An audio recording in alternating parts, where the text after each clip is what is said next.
That's his mom.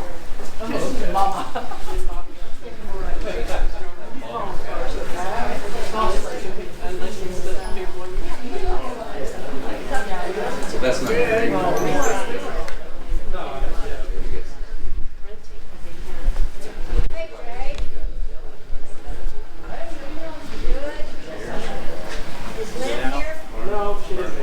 Oh, I saw you yesterday. Yeah, all right.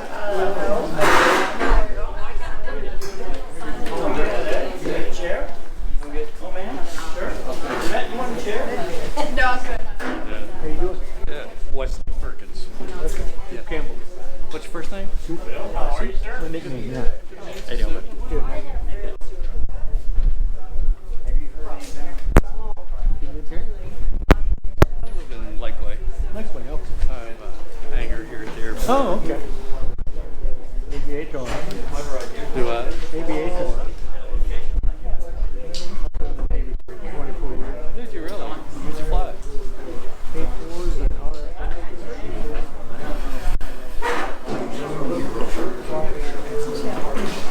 That's good. Thank you for your service. Appreciate it. Must be fun. What kind of guilty calling the service? Kind of feel guilty what? Calling the service. You stand around late. You put in a lot of bureaucracy. That's hard to do. Oh, yeah.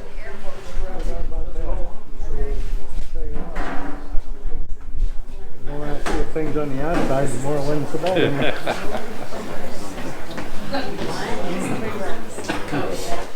How long you been out of hangar? Long time? 6 years. Not long. Ready for Renee's work here. We've had a lot of turnover though. Has everybody put their comment sheet that wants to make comments? That's a sign-in sheet. Sign-in sheet for comments. Oh. Anybody? Hey, I don't want to comment. You can take my name off the comment. Well, no, this is sign-in. You don't want to talk? Sure?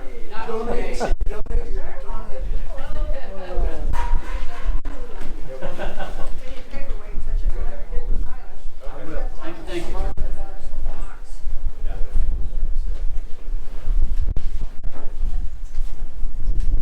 Mr. Matt, Bruce, anybody? Sign-in to speak? Last chance. Going once, going twice. Okay. So you're Okay, we're going to call this meeting to order at 7. I'm sorry, my watch hasn't switched. I was up in Indiana, so I'm still on Indiana time. 6:02 p.m. And roll call of the directors present. We have all 5 directors. Oh, I'm sorry, 4. Will you Patty in there until we deal with that? Good, thank you. I want to make sure, because I wasn't in the minutes, but we decided as a board last meeting that if the public wanted to make comments after each discussion item, that they would be allowed. Is everybody? As we're making decisions, we enter perfect. That's what the House rule, the HR says you can do. So we should be doing it. All right, everybody in agreement? So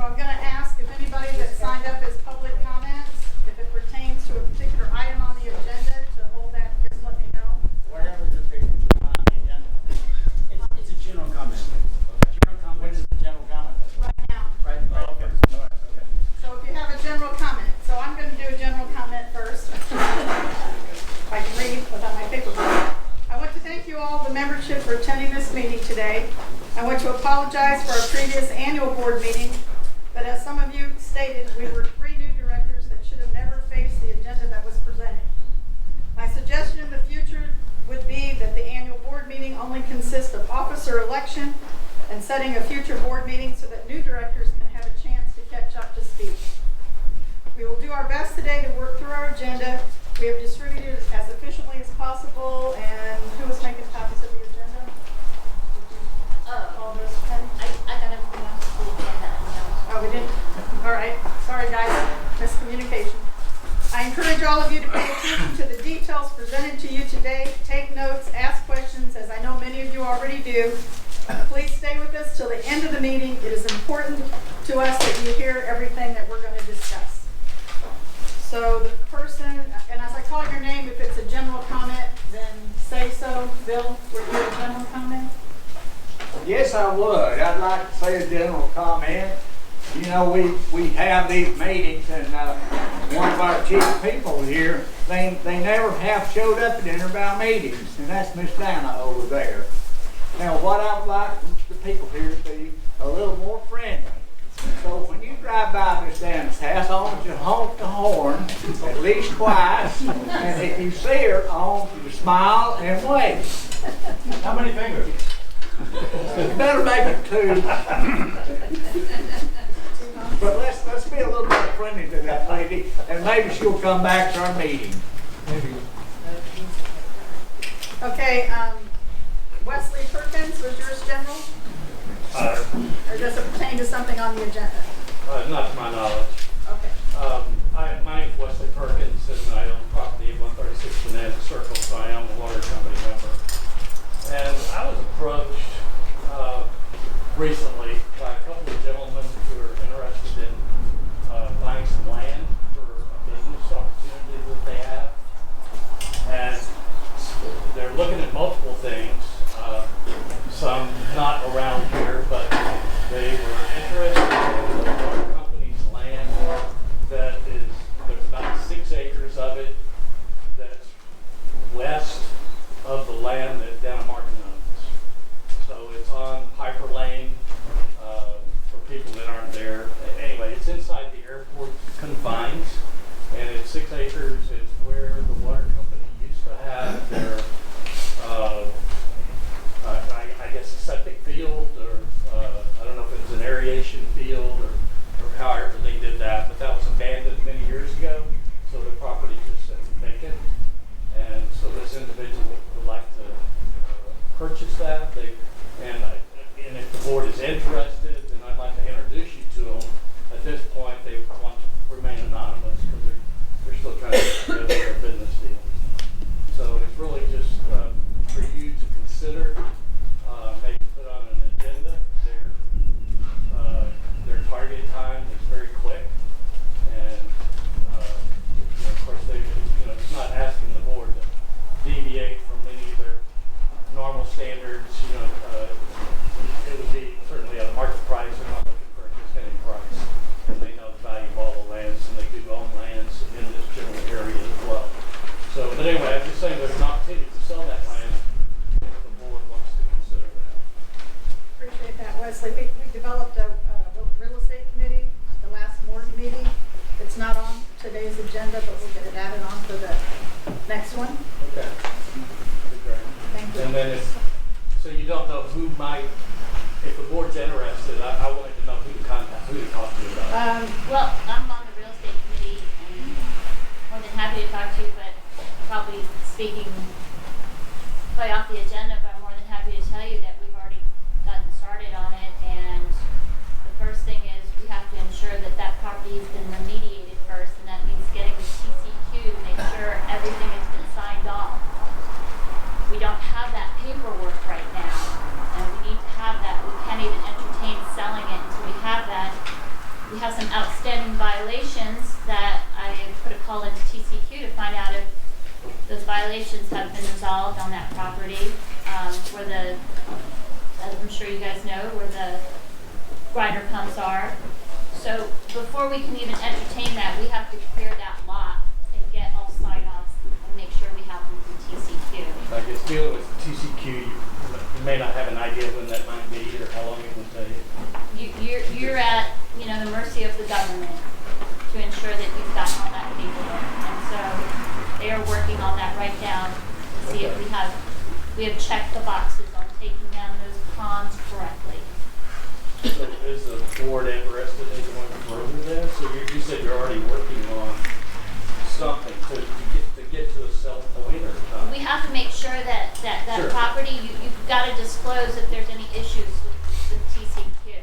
So I wouldn't recommend that this board move forward with selling property that the TCQ hasn't given a stamp of approval on. No, but is there an interest to do that? I can't say that right now. This is a board decision. I'm just the real estate committee looking into. Okay. As far as we know, the real estate committee was just started on that process. They have to meet and go through all that, so we can put your name on there for them to contact you and that. That'd be great.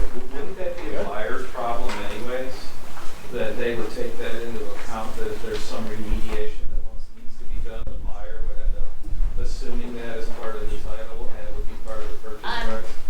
Typically? I would think that the utility has to do their due diligence when they're listing a property to know what they're listing, to make sure when they're signing off that they know this, that they're not just going, yeah.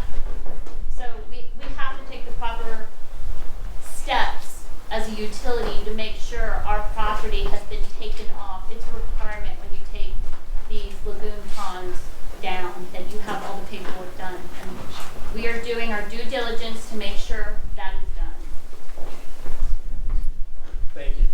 So you don't mind if I tell them, yeah, things look good now, but I it's can't speak. condition. This is a board vote. I'm Yeah, sure. just saying what's going on with the property. Okay. All right. Thank you. Keith Hopkinson, are you? Right here. Okay. I'm Keith Hopkinson. Some of you are familiar with my name, some of you may not be. And it's a general comment, but it actually relates back to what now sounds like was an attempted act by the board, and we seem to be backing away from it a little bit. When I watch Brian, I really like your videos because you get the full context. And I'm an attorney, by the way, for those that don't know it. Point being, the conflict policy for this water company is not very thorough.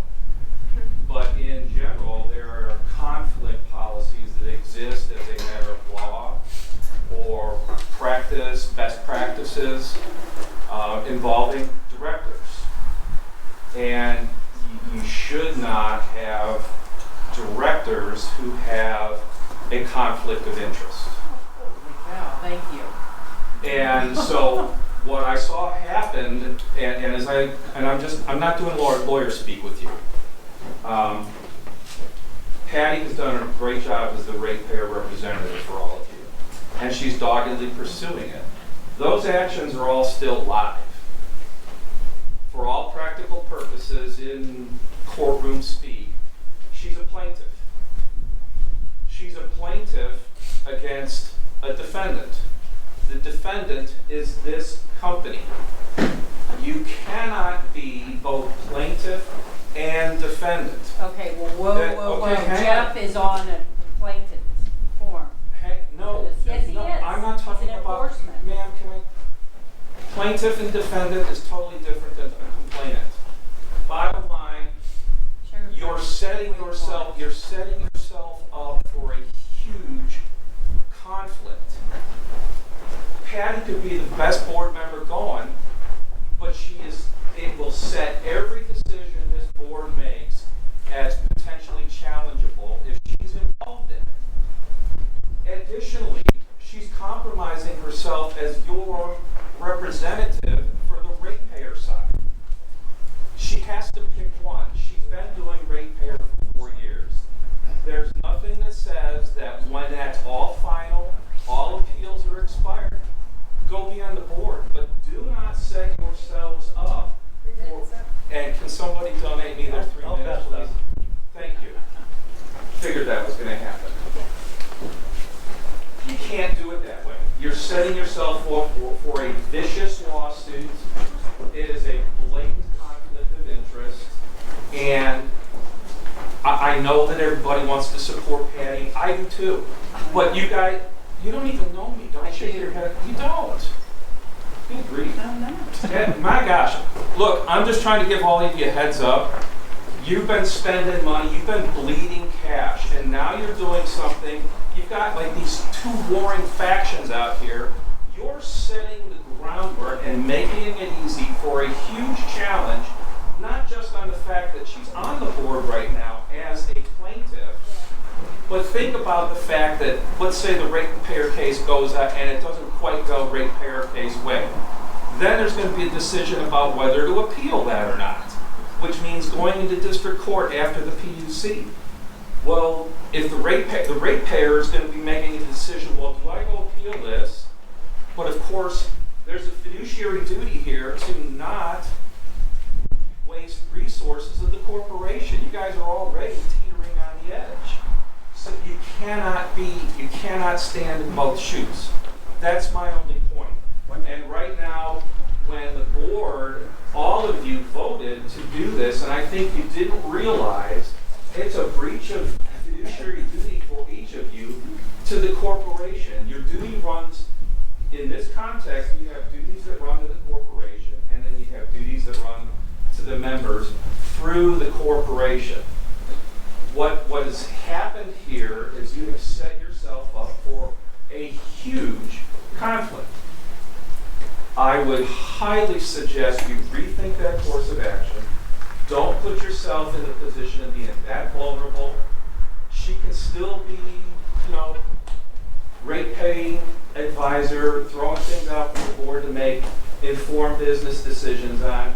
But to do it right now, you are setting yourselves up for a really bad conflict. And I really think the board needs to consider that fiduciary duty issue. Time. Anybody else? I'm here to answer questions too. So if somebody wants to give me 3 more minutes. I have a question. Who asked you here today? I pay standby fees, so you get $300 of my money every year. Well, I know, but we haven't seen you. Nobody asked me here. I came of my own volition. I've been watching the videos. I was very interested to see what direction. I have intentionally chosen not to get water here because I don't want to buy a seat on the Titanic. You're not a member. But I would like to get water at some point, but it needs to be stable. And I was really hopeful that with kind of the overturn, there would be some progress. And I think you guys are doing a good job. But I would like to add, first of all, I want to ask you, since you seem to know all the Does anyone legalities. donate time? I will. Thank you. thank you. Since you're allocating Patty being a plaintiff, what about Jeff, who's a plaintiff? He's He's a plaintiff. That has everything to do with it, Mr. It's a Hopkinson. complaint. By the way, Mr. It's an Hopkinson important- is This is actually. Let's get that out This there. is actually. Does everybody I know know it he's is. Jeff's Best friend. attorney? No, I'm Yeah. not his best friend. We're Shit. friends. We're neighbors. What the hell is your point? I'm trying to help all of you. I can get on my motorcycle and ride out of here, but when it happens, you're going to be sitting there going, okay, great. Well, then we should probably Think about it take Jeff objectively. and Patty off the board. That's I'm right. good with that. Jeff literally worked the other PUC case all by himself. And it was him. He was the man. Patty, have you taken a vote on the PUC, on anything to do with PUC? Well, I mean, since you guys are talking, I was gonna wait for my 3 minutes, but since it's kind of out of order, please let me address what you have Sure. to say. The PUC has already ruled on it. There has been a ratepayer representative that sat on Bear Creek Stud up in Dallas who decided to challenge the rates. Matter of fact, she was the president of the utility, and she was a ratepayer. PUC Commission had this very same issue before them, and they ruled on it. And they said as long as she doesn't vote on any of the issues and she recuses herself, she is A-OK. I am more than happy to get you that commission opinion. Patty, So, do you have a final decision in this rate case that you're talking about? No. And when you look at the agenda, you have an agenda right here, sir. Yes. I know. You have an agenda. Absolutely. When you look at the agenda, much of the agenda is stuff that cross we wanted to see, and I'm still hopeful that there's going to be positive change.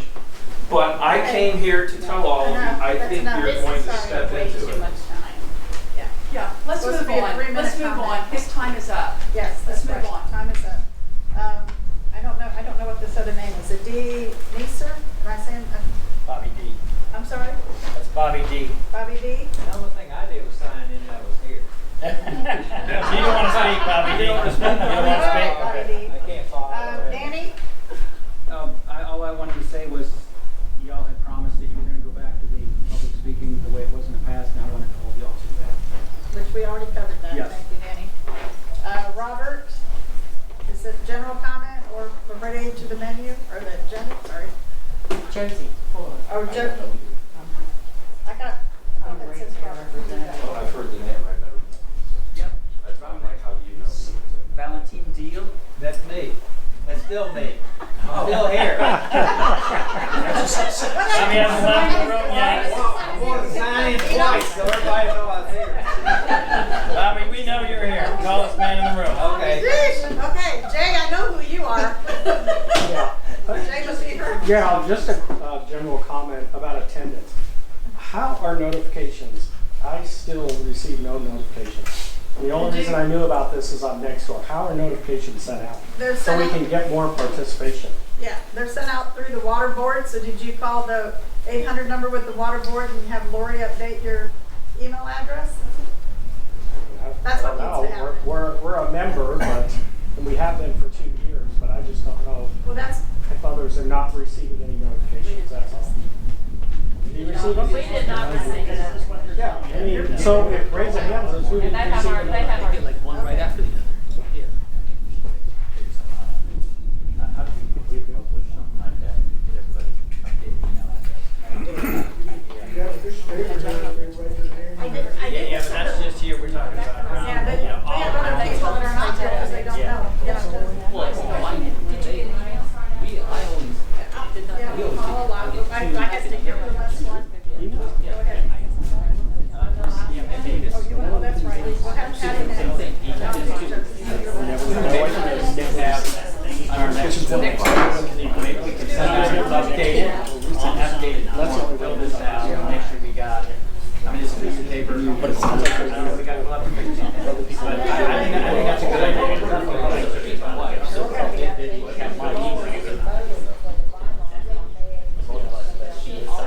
Well, my wife is. Or maybe we can have a blurb on the website to say, hey, You can get it from all directions. yeah, that's what I mean, call the 800 number and update.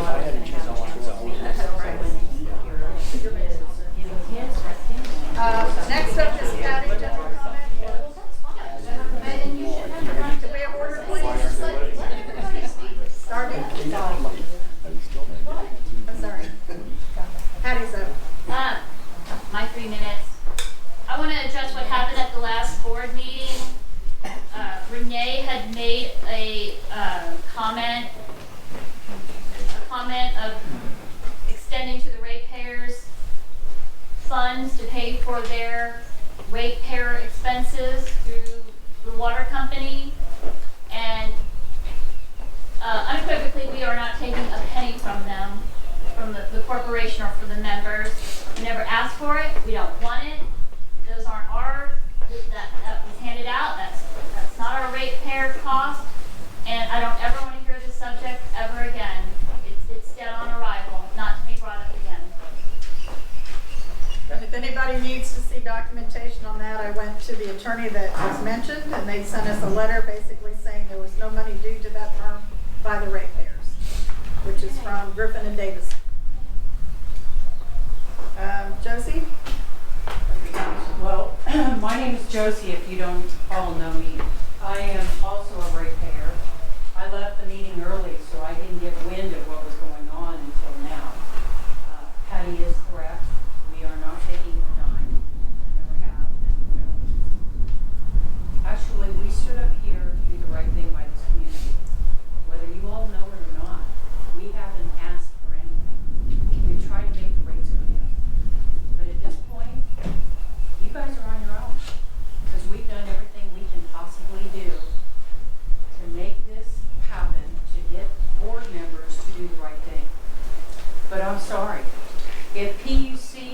Jeff files an enforcement, if he doesn't follow that enforcement, then what comes back on you is all of this board's issue and yours. Whoa. What do you mean? I have to file? I don't have to You file. filed an enforcement. That's for the compliance filing, yes. Compliance, if you don't follow the compliance, Jeff, you're gonna have something. It's not on me. It's It not, is on you. It's on the corporation, sorry. Josie. Oh, okay, let's throw it on the corporation. Well, it is. Whatever you Yeah. wanna do, and maybe, just maybe, y'all will get Joe Geminin back on the board. No, hang on a second. I'm done. Time I'm done. out. Thank you. I just want to No, you're clarify. done. You are What she's done. talking about is the compliance filing, the order for there were some changes to the compliance filing that we've been working on the 5 pillars. We have a compliance committee, by the way, that will work on all those items that they will require us as a community, as Windermere Water Supply Corporation, to adhere to. It's not just about me, it's about the corporation. Well, you're the one who filed, is what I'm trying to say. Yeah, I filed it as an election thing, and then it grew into bigger things that once the PUC found things, but it's not on me to make sure we file. We're going to do it as a team within the compliance committee. By all means, take. Yeah, that's what we're going to do. Yeah, but it's about the board. Like, you don't want me to write your bylaws, do you?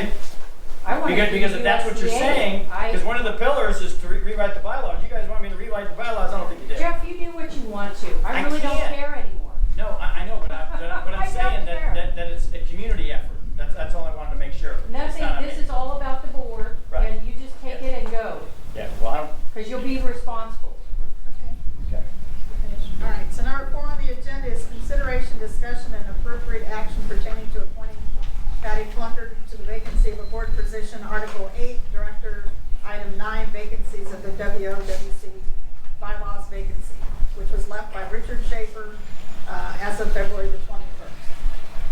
So if anybody, I do have your application.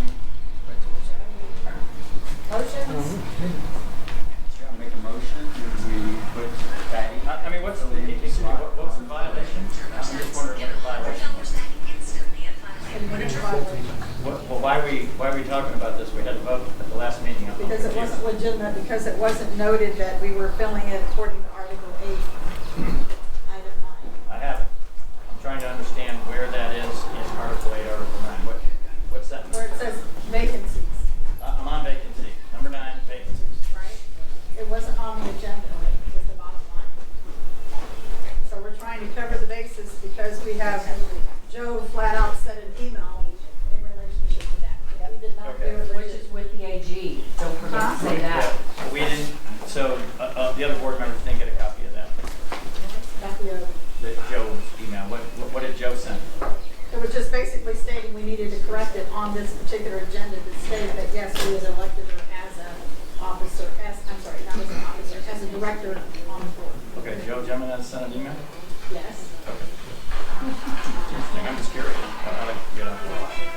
He kind of nicely did it as an FYI, but again, we did not have it. It was not pointed when you had the vacancy on the agenda. It did not reference that particular item. I was minutes, but not on the agenda. Okay, that's right. Okay. So we've got a motion, we have a second, and then we're having discussion. Jeff, do you have anything to say? No, I just wanted to understand where it all came from.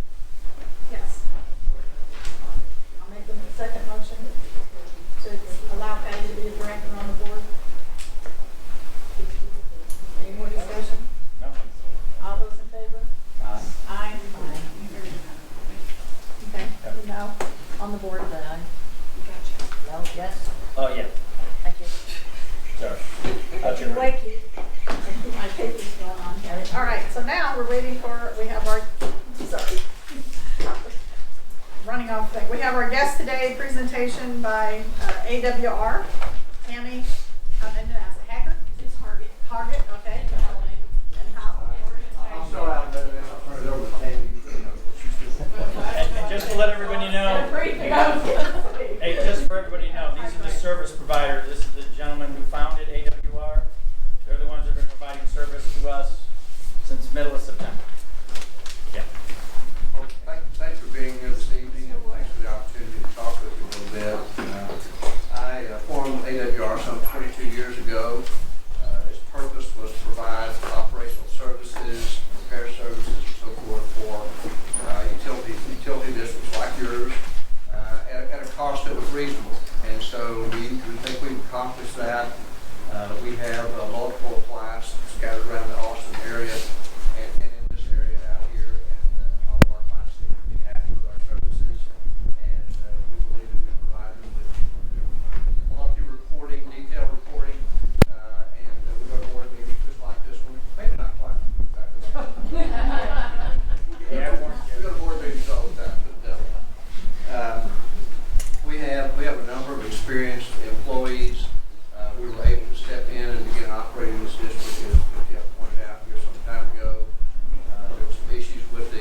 group that were in here, and so we stepped in on an emergency basis to begin operating the district. We also, Tammy and I are the people who would provide, who provide management and coordination with boards. We have a lot of communication, email back and forth between board members, and you know, we think we're very transparent in what we do, honest, hardworking, and so forth. At least Tammy is. So, you know, the only thing we've really seen in the facilities themselves, meaning the water plant, the wastewater plant, the associated distribution system, so forth, is that some of the equipment's relatively old, it's functional, but it's relatively old, it's somewhat difficult to operate, especially within the tight TCQ parameters that you have on your permits. So one of the things that we talked with Jeff and Renee about initially was that we need to have an engineering study done on the plant, determine what's outdated, you know, what's past its service life, what needs to be immediately replaced, what can be done over the next 3 to 5 years and so forth. And also, what's your facilities are going to look like once you have build out for the whole subdivision in here. So we put together a proposal, we'll be talking with the board about that. They haven't seen all the details of that. But I think that's probably the most important thing that needs to be done right now to get your system where it needs to be. You know, we need to get that done so that we can look at all those little details. We have some turbidity issues that just these particular matters that are within the system over here. You have old metering equipment.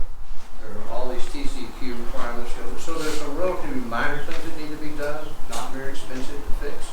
A few things that are relatively expensive to fix, such as clarifiers on the system. So we've had enough time now to look at the system and get a pretty good feel for it. I'd have to say to you, you know, the quality of your water that's being produced is good. The treatment on the wastewater system is good. It's well within permit. So I don't think you have to worry about the system being, at least today, you know, falling apart or having issues. But we need to look at this over the next time period relatively soon to get a few things done. And there's some other things we can do away with that. I think that's all. I'd like Tammy talk about some of the detail of our services. Tammy's the CEO of our company. Well, can I ask you a couple of questions? Now, I was told that we needed a clarifier, that we needed an updated clarifier. Is that the case? It is. So what the clarifier does for you is to remove the particulate matter, talking about organic matter, you know, dirt, sand, everything else that comes in from the lake. And so it takes that matter out. We use a flocculant in there called alum. It takes that out. So the water coming into the plant is already somewhat treated before it gets there. There's currently a series of old tanks that are being used, and they do reduce that somewhat, but not what it should be done. So all of our other facilities have clarifier systems in there to take that out. My understanding and the reason why I'm asking that and trying to address it is because our prior board told us that they had actually put in a new clarifier. So whatever the amount was for that, I would like to have the board look into it because that was one of the things that they actually went out and got a loan on. And, you know, so I'm trying to understand with regards to having equipment that we paid for apparently, okay, whether or not that's needing to be replaced. Hey, excuse me, Josie, do you know when that was? Yeah, it was in 2000, when we filed was 20, so it was in 2020. 2019, okay. 2019, 2020 maybe? I would say. I didn't know any of that. Yeah, it That was was probably before my time. 19. 20, okay, well, we'll check 18, 19, and 20. So we're the new kids on the block. No, I know you are. Don't get me wrong, I'm just trying to It's not there get right now, that's for sure. That's all I want to know.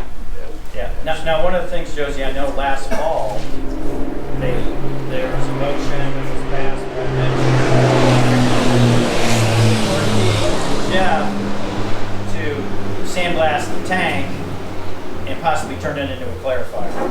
But that was something that Renee and I voted against, and that's still on hold. That project has stopped, or it's on hold. So we haven't done anything with that on several recommendations.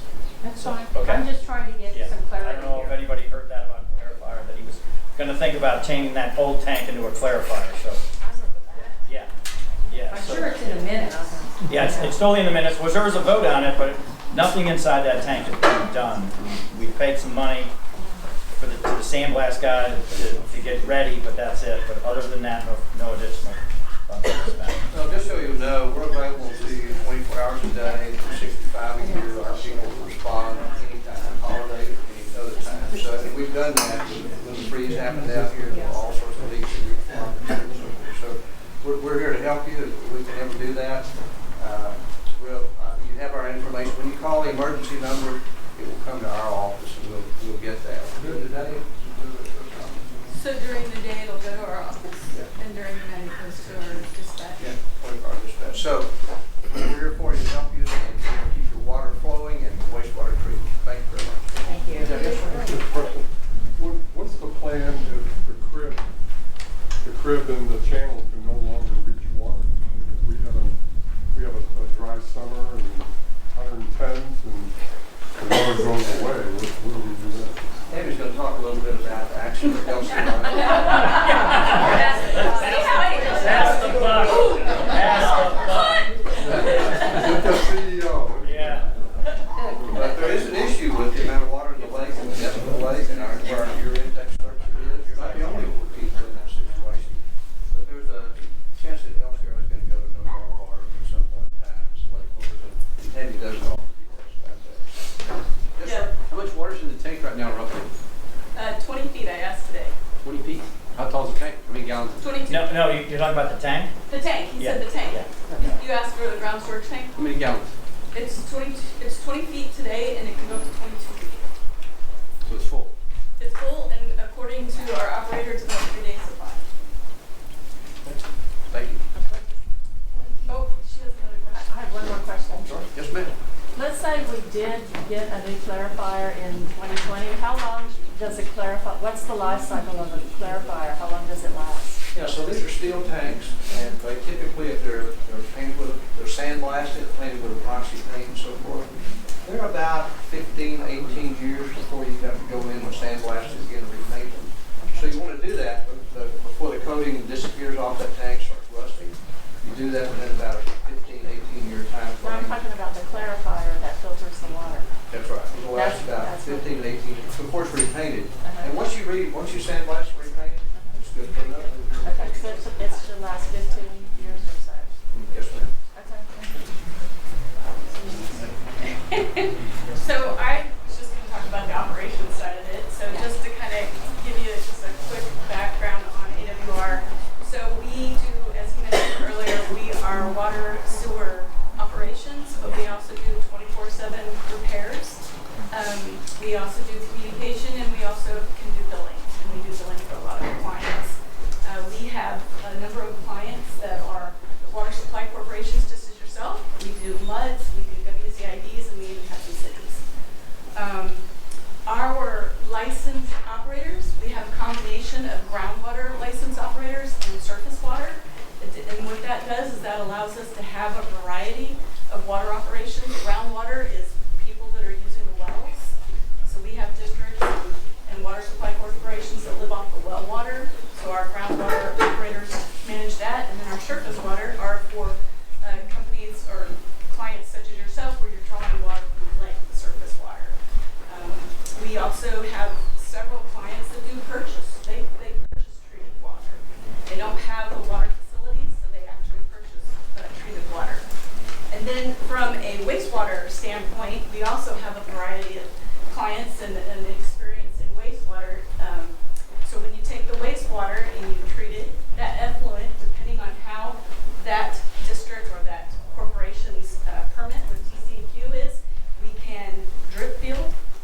So we take in that wastewater, we treat it. It has to be a certain rate for the TCEQ permit, and then we push it back out onto the land via drip fields, or we can do spray irrigation, which is what Windermere does. We also have one client that we have TCEQ permits to actually discharge back into the Colorado River. And then we also have experience doing golf course irrigation. So a lot of times when we go to golf courses and we see these beautiful lawns and stuff, that's all effluent treated water. Usually you'll see a pond with some irrigation. You might need to know or want to know.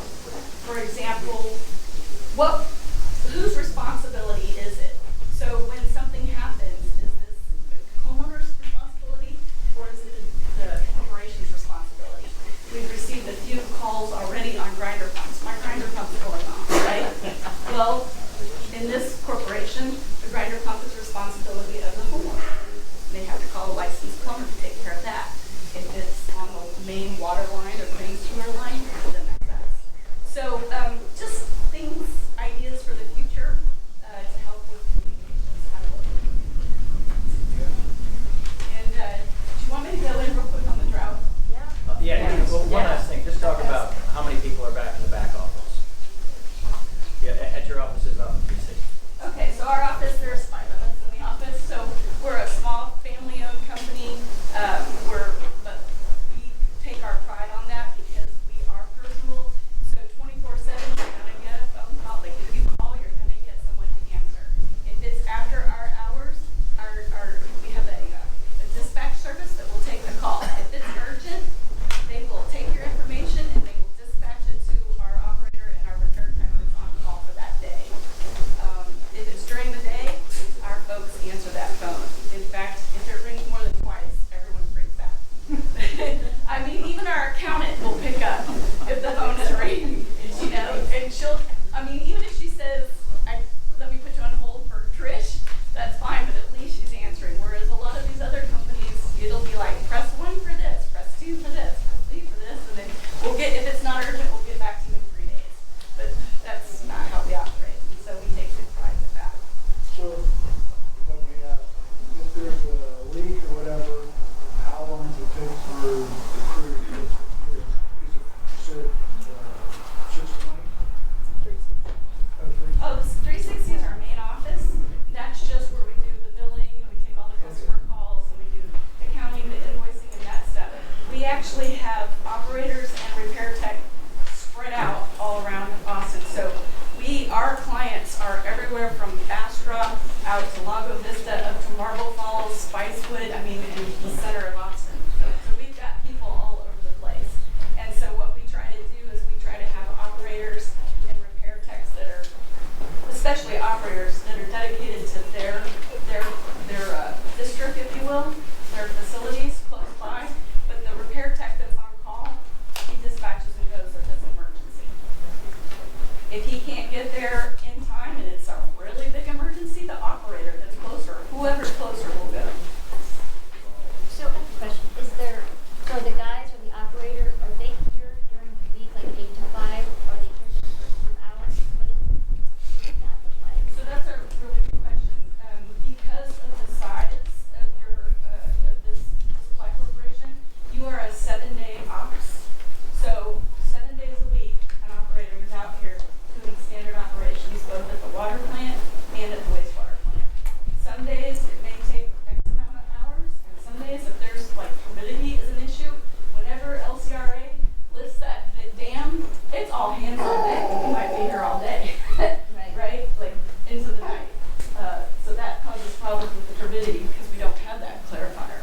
And so there's issues with that. So it rains. But they are here 7 days a week, even on holidays. So at this point, for the people here that say they don't get emails about the meetings, who should they contact to get on the email list? Is this the? I mean, is it still the board? I can just tell you, for me being new, I went to your website and it says sign up for alerts. I clicked on there, I put my information, and now I get your alerts. I got the notice that the meeting was today, and that's what I did. But to your point, and what you all just talked about, I think putting that information, including it with your next statement that Lori sends out, Right. it says, hey, do we have your contact? Right. Is it up to date? You know, fill this out, send it in, and we'll get you updated. Or go straight to the website, click here, and you can be in instantly. That's what I did. Which website is that? So, The POA website? No, it's a Windermere WOPOA. So do you also serve as an advisor if they have special projects, like the contractors came in with Spectrum and took quite a bit of water? Don't know if the water lines can handle that much water being taken out and stuff like that. You make recommendations on, well, maybe they shouldn't do this, or maybe they can do this, or they have to do it in a certain manner.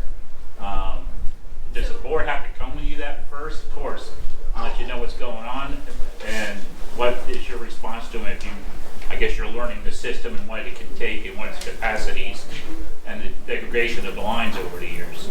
So spectrum, the whole spectrum, I heard about that, because obviously that was before we were really on board. So I heard about all of that, I heard about the water and all of that stuff. But going forward, if spectrum were to come in, and this is what they want to do, we would take that information, we would communicate to the board, right? And this would be, so that's the other thing is, we work for you all, we work for the board. And unless it's an emergency or something that's got to get done, we're taking everything to the board.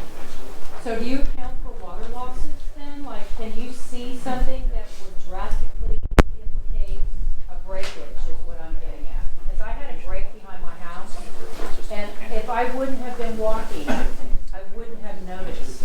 And a lot of people, I don't think, realize that our infrastructure is so old that it's consistently breaking in certain areas. Do you have do you water, or do you actually log water losses or anything of that nature? So I know that Lori does a report through the RDS billing system and she provides water loss. But to your point, so everybody out here is on a mechanical meter, Right. not an electronic meter. With electronic meters, you, the homeowner, can set up it in your app and you can see your water use by hour. Anytime you want, 24/7, right? And then the billing office can download that information when it's time to bill. And you don't have to go out and meter read. So that's one thing. The second thing is to your point, I mean, in this particular supply corporation, you have some water lines running between backyards. Yes. And so it's not like our staff is going through people's backyards and stuff, right? So we'll never see that. Or green spots. Right, exactly. We'll never see that. And when I drove out here and did the tour and stuff, I noticed some of them were actually marked with the white poles going down, so you could pull up and look all the way down there and go, okay, the water line's running that way between the two backyards. But when I looked over here, there was no white poles. And you're like, I know it's over there somewhere, but I'm not sure where. So unfortunately, we really don't see it unless someone has eyes on it. It's a mishmash of our meters in the community. You'll have someone whose meter is right next to their window, their kitchen window of their home, and then you have some that have the meters out by the street in the easement. It's just a case by case, which if there's some. One of the things that, if you remember back in the summertime, which we have approval for, we're just waiting for them to finalize it, is an operational audit, which they're going to go in and tell us how everything's working. None of the plan has been documented, by the way. I mean, if these guys weren't here, we wouldn't know what button to push and how to do it. We walked in there, Renee and I walked in there in August, and we're like, gotta be kidding me. None of it was documented.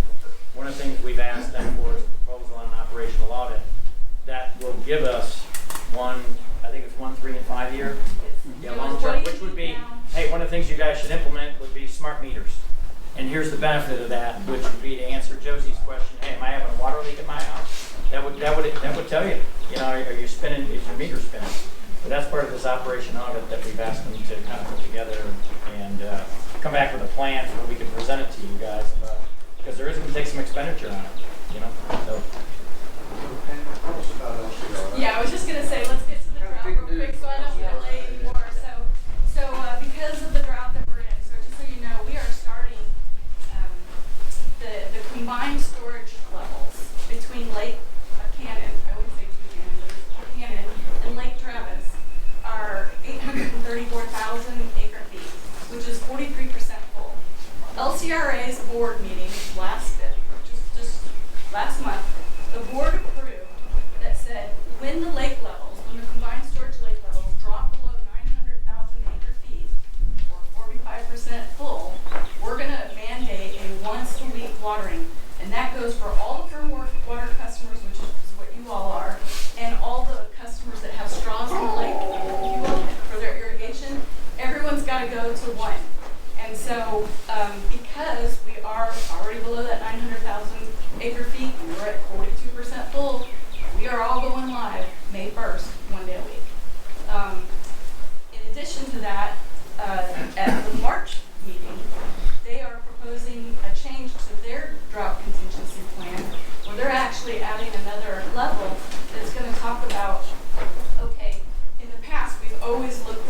they've always looked at just water levels.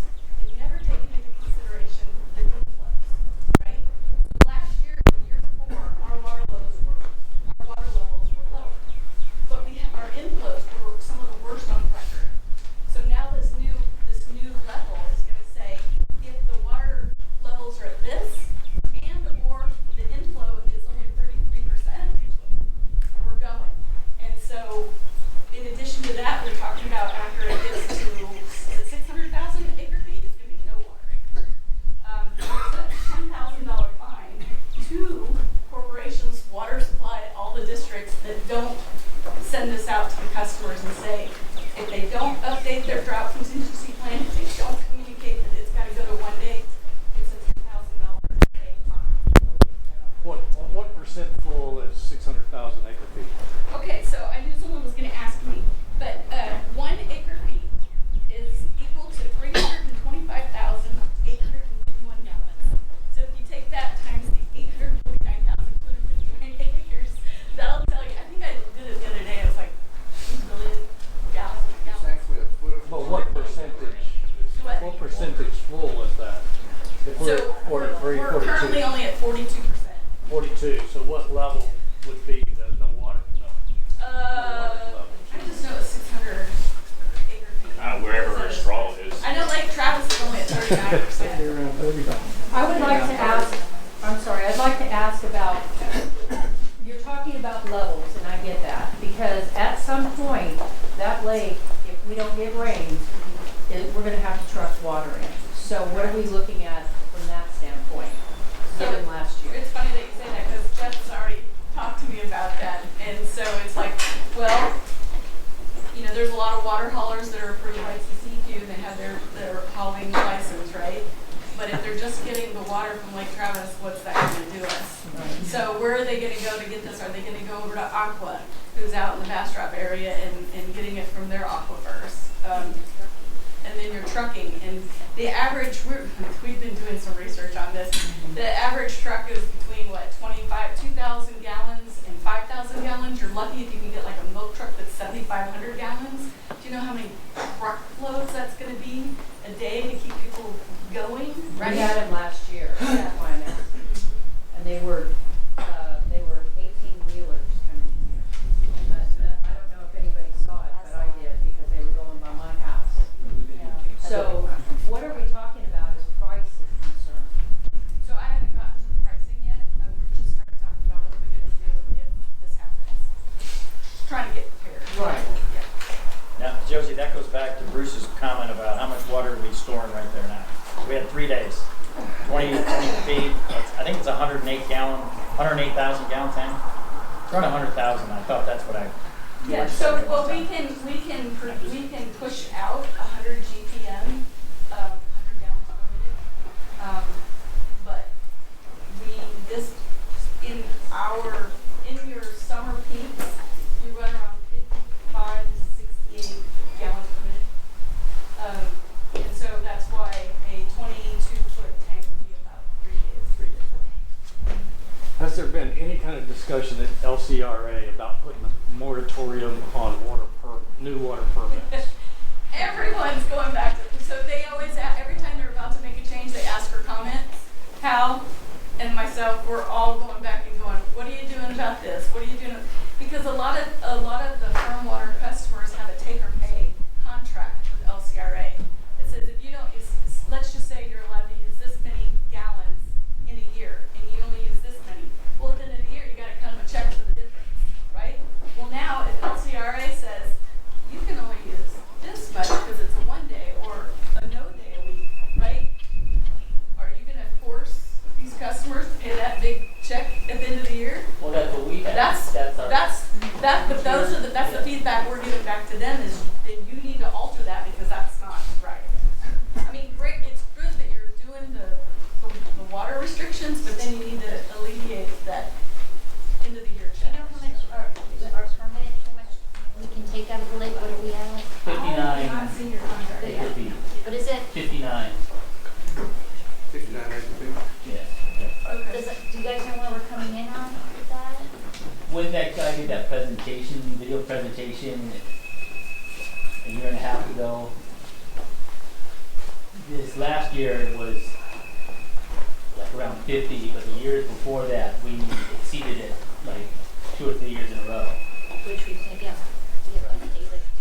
Well, with these new restrictions, that, we're gonna have to like, cut that down greatly. When we did the study, we'll address that, whether or not, we'll take a look at your peak consumption and whether or not you have adequate per market customer contract or not. If not, we can go back to LCRA and add additional water to that. It's 50% of what your rate is that you don't use, or it doubles going over it. Yeah, we need to look at that, make sure that your per market customer contract matches up with your maximum capacity on record, wherever that is. Yeah, I haven't looked at the LCRA contract yet. I know I'm gonna get off track here, but Lakeway, do they pump out of the lake? So it is so funny when you go, it's not funny actually. They're watering the grass and it's running down the street and there's a sign there that says, every drop counts. That's great water. Come on. So that would be a question. Yeah. So Great in water. some places, in a lot of places, On Green Hills you're talking about? they use effluent treated water to irrigate, like as you're walking, as you're coming in and the landscaping and stuff. We have another one right down the street at the Spicewood area, and as you enter the community, it's all green, but it's all effluent treated water. I know they were getting the sprinklers already going today, it's like, guys out there looking at every one of them, it's like, come on, guys. Is that it? Yeah, I think so. We don't want to take your whole meeting. Yeah, I don't want to. AWR, but Hey, Tom. Thank you. we're excited to work with you and I just got a question. You guys will, as best as you can, be here on at our board meeting as best as you can, or provide us the reports that you guys produce every month, correct? We will always provide you a report, Right. and we will be here as best as we can. As best you can, I know that. So they're available to us, it's just, it's on their schedule and such as that, so. But we will always provide you. Yeah, you got the monthly reports coming through. Yeah. It would help if you have an established, consistent day. We've got things established. If Yeah, you've got that, we do. then we can make sure that we're getting our report on time. Yeah, that you get our And it gets reports. into your Yeah, that was my next thing. Right. We can send you an email taming with the dates. Yeah. Good. Madam President, if I could just ask, I know a little item or two down to our contract or something. Yep. We provided you with that contract. We're currently operating without a contract, which makes us a little uncomfortable. Not that you haven't paid the bill, certainly have. But a little concerned about our insurance coverage and so forth. Our request to you is, let's get this contract approved so that we have insurance in place and we have full operating capability. We'll be happy to sit down with you as a board, as a committee, and look at that contract in great detail. There's some things we need to change, we certainly can amend that contract, and we'll work through that. But we just need to get that contract in place if we can. Yeah, I make a motion that we sign your contract and get it going. I'd second that motion, and the idea is that it's Get it on item the number agenda. 9 on the agenda. However, Robert's rules say that we can adjust that in our agreement. You can put that on the schedule. Yep. Did you make a motion? I did. I second. No, I made the motion, Renee seconded. We've got two different motions. Oh, One of them sorry, is that's adjusting right. item 9 to put it as number 5. Got it. I'm sorry, Renee. What do we have? We have it as number 9, 5. It's going 9 to 5. Second. More discussion on that? All those in favor? Aye. Aye. Okay. So it's now the contract. Yeah, so now, I'd like to make a motion. Under outstanding invoices? No, I think we're pretty much up to speed. We got one resolved today. So, There's, yeah. have you all? Yeah, I'd like to do that. I make a motion that it's on the table. Yeah. I make a motion that we sign the contract. Maybe you second it. I'll second the motion that we use this one. And as we learn together in our relationships, if we have to make adjustments, we make adjustments. Any more Yeah. discussion? speaking with us. Thank you for Yeah. having us. It's very nice seeing everyone. Is there any discussion from the members regarding the contract? Hey, Hal, let's do it. Yeah. Yeah. Well, okay. Yeah. Aye. Make a motion? Aye. Oh, to execute it? Yes, execute the Okay. contract. Wait, is that the one you signed? Yeah, that's the one you signed. Yeah. I'm gonna give that one to Joe. Yeah. Sign your life, boys. You want me to sign? Yes, please. Okay.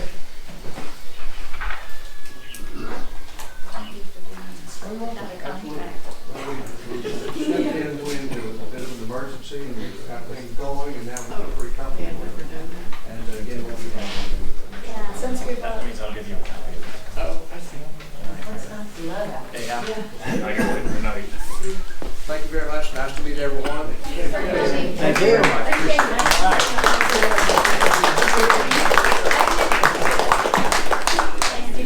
I'll hear that in the car if I get it. At the end of the day, you've got an absolutely gorgeous community.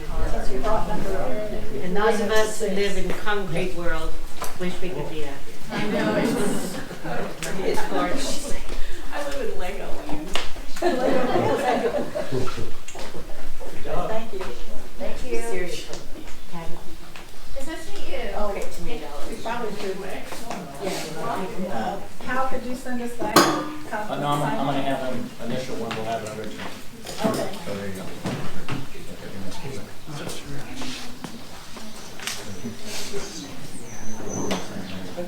Nice to meet you.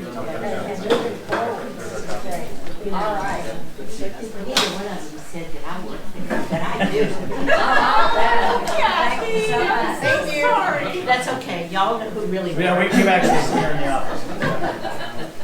Okay, since we moved number 9 up to 6, the other 9A was ratification of payments and invoices. So I wanted to put that on the agenda so that we could ratify the cashier's check that Judy had to, we were getting ready to lose our service. By what you just said, they've been operating without a contract, just so everybody knows. We found this out on, what day was February the 28th. So Judy was kind enough to go to the bank, get a cashier's check cut. That cashier's check was for $37,964.99, and I didn't ask the dates. What range of time did that go back to, Judy? Do you remember?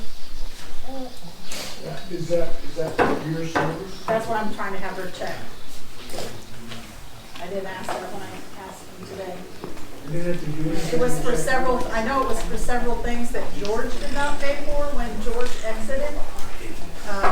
So they picked up the payment, so we didn't lose any of our service. Do we know if our check cut to George did not include that? So if we were paying George to pay invoices, do we know, how do we know that? At this point, we do not, but we do need to go deep in there because there were 2 payments, as you know, that cleared to George, done in the same month. And his spreadsheet records were atrocious on that. So we do need to go into deep analysis. I was under the assumption that they were hired by him and he was cutting them a check. That's exactly That's what we thought. exactly how it was up through the 13th or the 14th of January, Patty. One thing I would recommend to the board in billing is there has to be a lien release or some type of release that we get from these subcontractors that eliminates any liability of us where one of their people that they don't pay, they can't come back after the corporation. And we have to figure out some type of documentation to that effect. And they should be, even people like AWR, when we write a check, they should sign a lien release. They've been paid for this invoice, but they can't, lien any of our property. They should do that on every check that we send out. That's a common thing when you're dealing with contractors and subcontractors that you do. Especially in the subcontractor, because if they hire a subcontractor and we don't pay, and they don't pay them, that subcontractor could come after us. 100%. Yeah, but if they sign a waiver on that or a release, that would say, hey, Mr. Subcontractor, you go back to AWR, you can't come back to us. So do you have any idea other contractors that may have not gotten paid, that should have got paid? There was an issue with Pat Ross on 2 of them, and his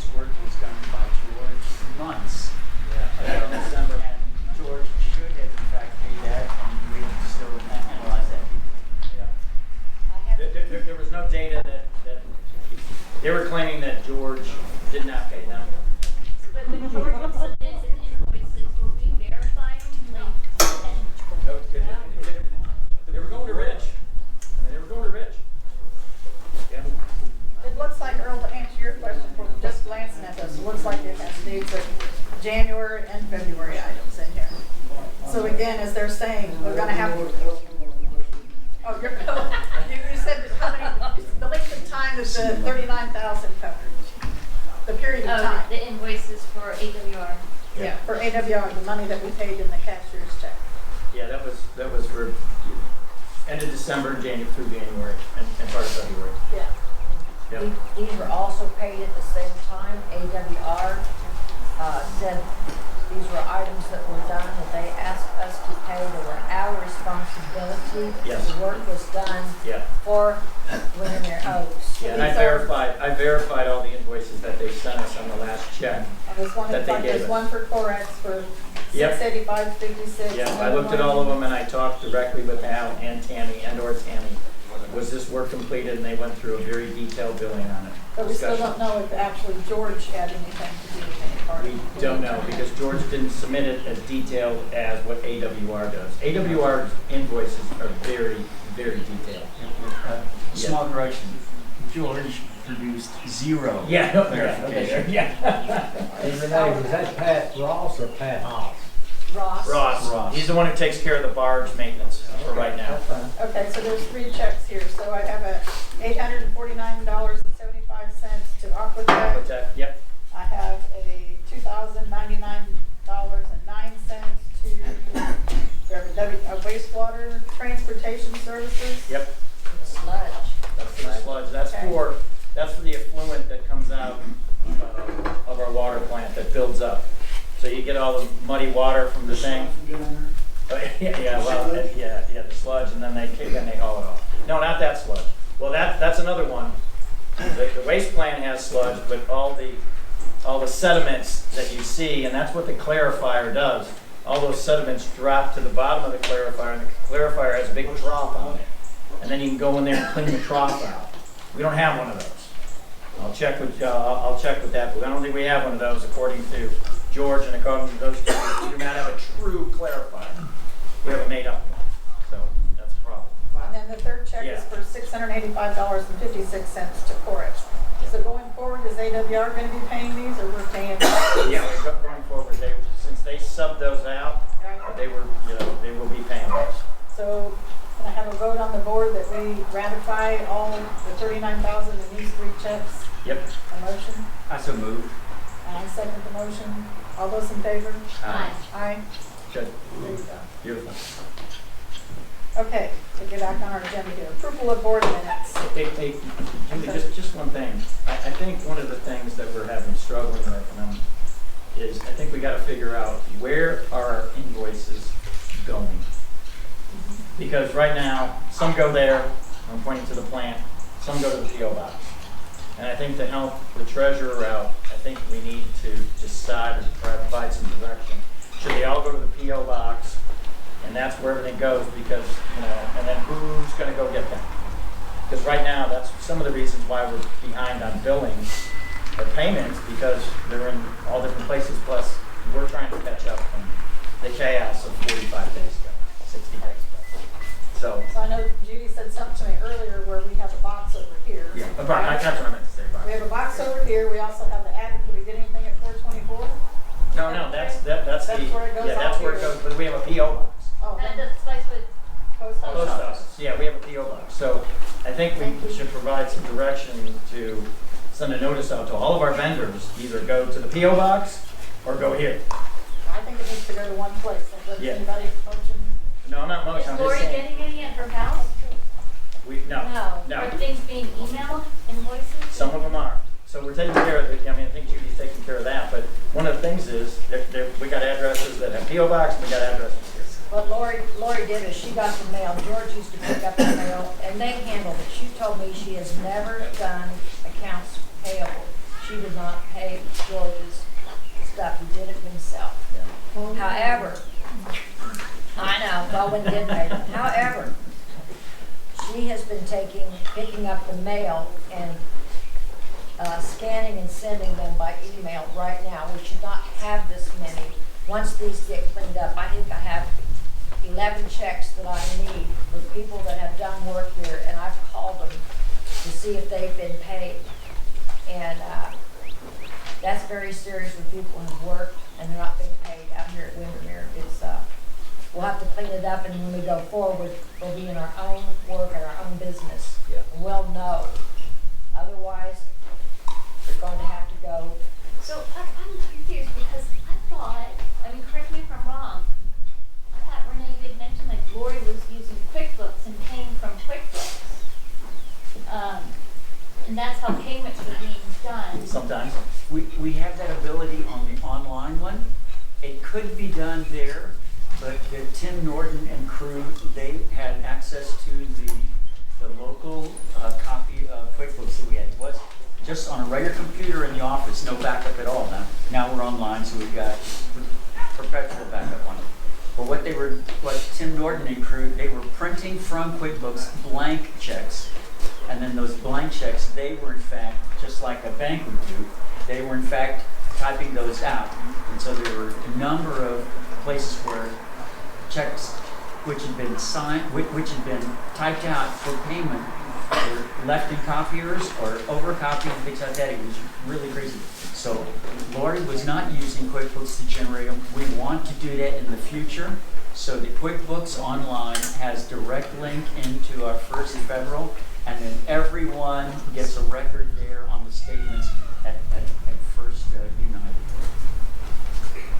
And the fact that there was no consistent process was just heinous. All right, so what's our discussion for a proposal? Do we want to send it to one place? That sounds like the logical thing to do. And what's the place? My vote, my discussion would be a PO box. It's safe, like our bank statement goes to 424 Coventry. I really prefer those go to a box. One place that will take time as we go. Each time we bill or we go back, it may take time, but I think it would be the way to go. Yeah, it should take 1 second. We just tell our vendors, hey, if you don't send it to the PO box, you're not getting paid. Now, obviously, some are going to be more important than the others, like AWR, but they'll come out quickly. It'll take time. Yeah. So at the Spicewood.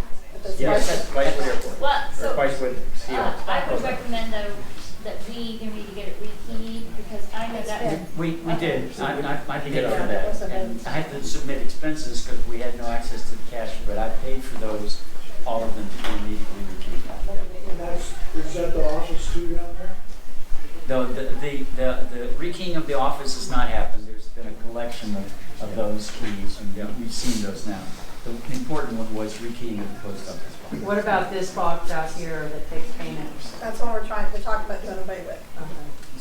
No, Because- that takes payments. The payment. Yeah, payment. Oh, gets payments, paid. I'm sorry. Yes, Payments. I'm sorry, Josie. We're just talking about invoices.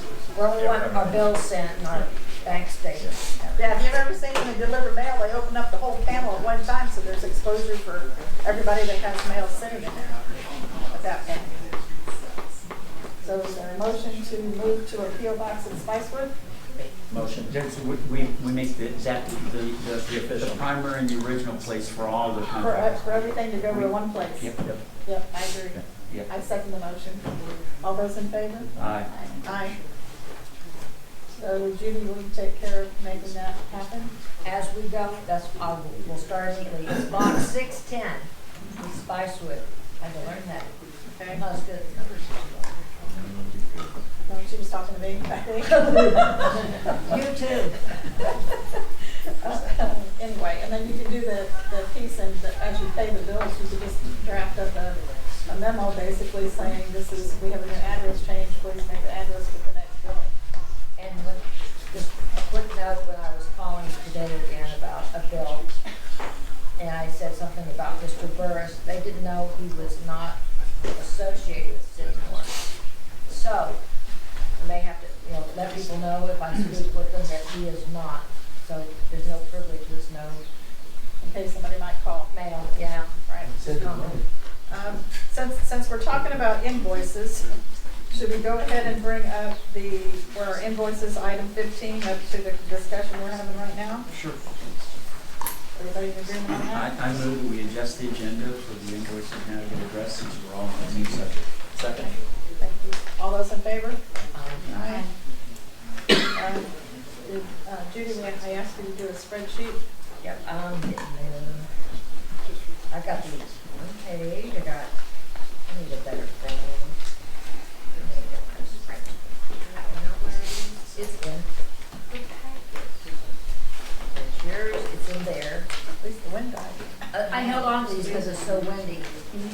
Yeah.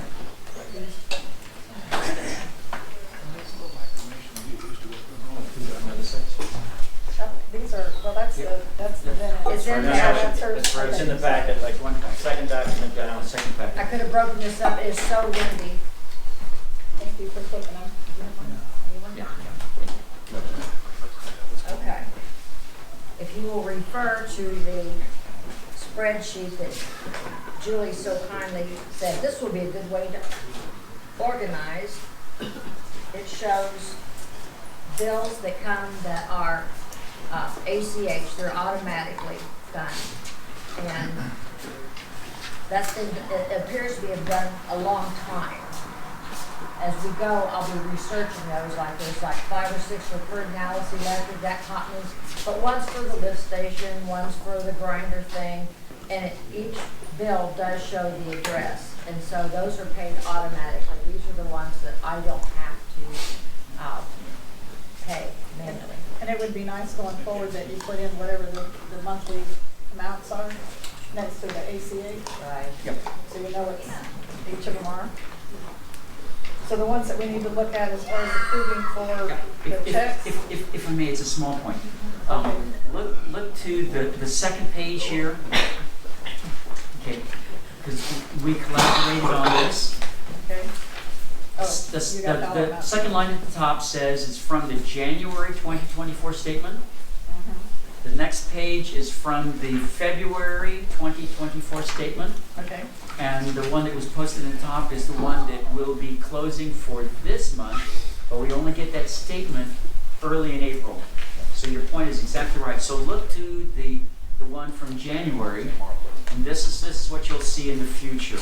Yeah, you got The one that's on page 2, right? Yep, you got it. Okay, the dates, the amounts, what they're coming from, and there are 3 zones, right? We've talked about this. The ACHs are the ones that are automatically pushed, okay, are pulled.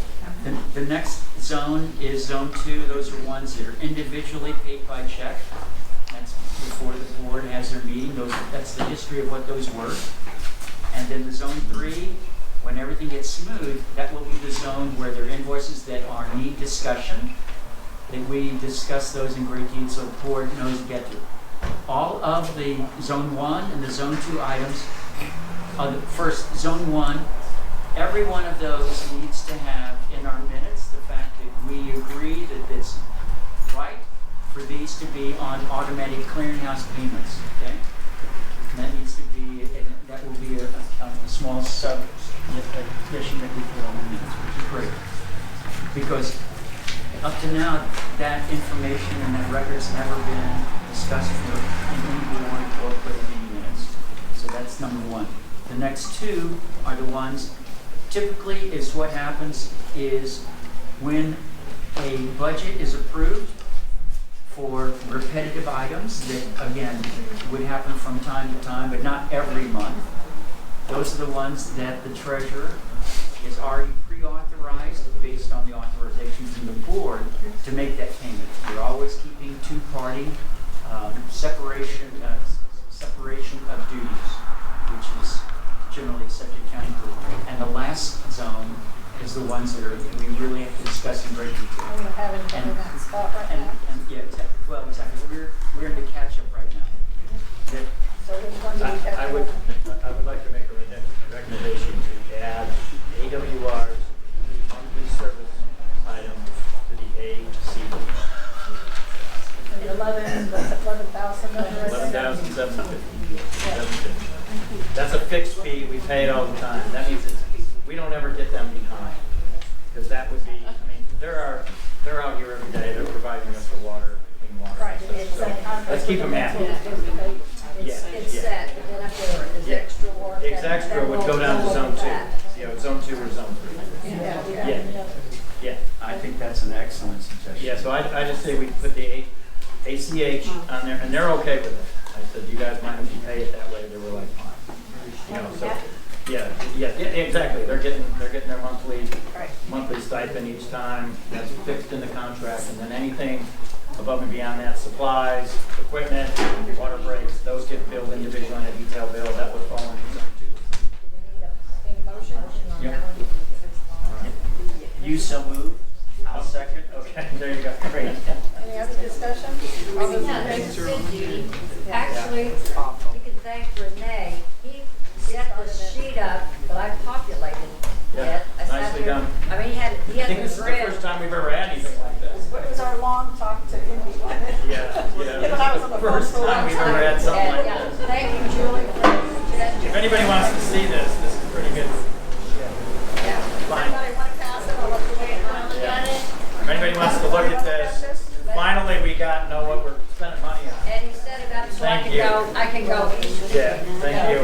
All you gotta do is drop it Yeah. in. We're all good. So on this list, is there any that we need to approve so you can? Yes. Yeah. All planned. If you go to the one that's on the first page, these are the ones that we're discussing all of those. And it's part of its cash out, but not a problem. These were by board authorization. These are the ones by budget authorization. These are the ones that need authorization. Okay, so these are all happening. Yep. Yep. Is there any? Any questions? We have to. Okay. I have Here's a a. question. Go ahead. We're talking about the ones at the bottom? Sure. Yeah. Yes. Here's what I'd like to do. Since I just got these, can we table it until the 19th, which is a week away, Yes. so I can look at them? Okay, I have one thing. There is an LCRA. There's a couple in there you said that needed. The Yeah, only we thing do. is, and I would like to put LCRA on auto pay too, every month. Great. Yeah, if it's the We same. need our water, that's our water draw. Yep. And we are right now 2 months, we're January and February. Well, it looks like December. You got one dated. Yes, So, okay. I agree tabling it because I would like to evaluate the water management. Yeah, I'm gonna look at this. And forest management was paid almost $60,000 in January. Yeah, that's what we want to do.